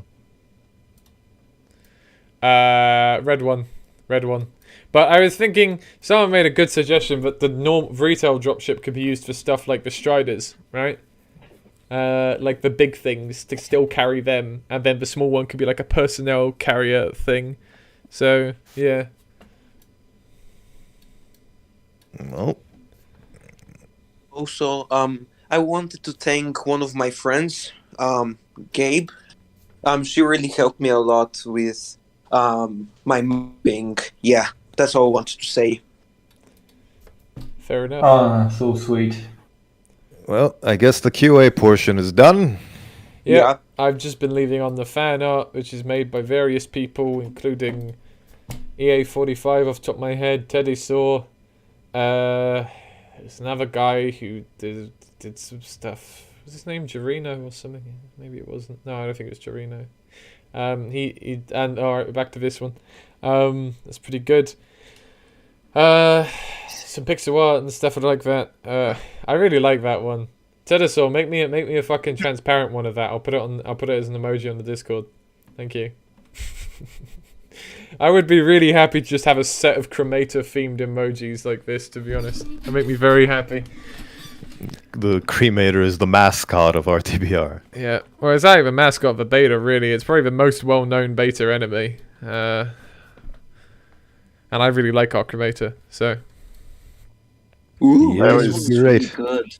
I always love when I see people appropriate my own artwork. It's such a fun feeling. Yeah. When you say appropriate, it sounds like a negative. I really like cultural appropriation, says Game Boy. Well, that's not what appropriate means. No, I know.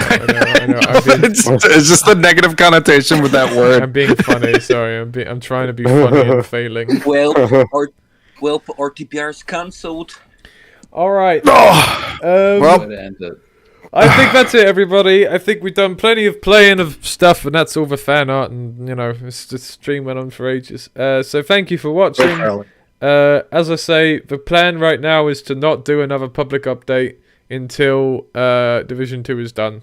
So listen, if Division 2 doesn't come out this year, we'll do another public update at that point. But we're hoping it'll come out this year. So we'll see. At any rate, we're still active on the public Discord. We're gonna pick up game night streams again because we stopped doing them. So we're gonna pick them up again at some point, and actually start doing them again. So you'll be able to catch up with us there, of course, as well, and ask questions and all of that. And otherwise, I think that's everything. So thank you everybody for watching. Very watched stream, plenty of activity, lots of questions. Hope you had a great time. And we will see you in the next RTBR stream, update, game night, wherever. Video! Oi. Take it easy. Thank you for your support. Bye-bye. Thank you.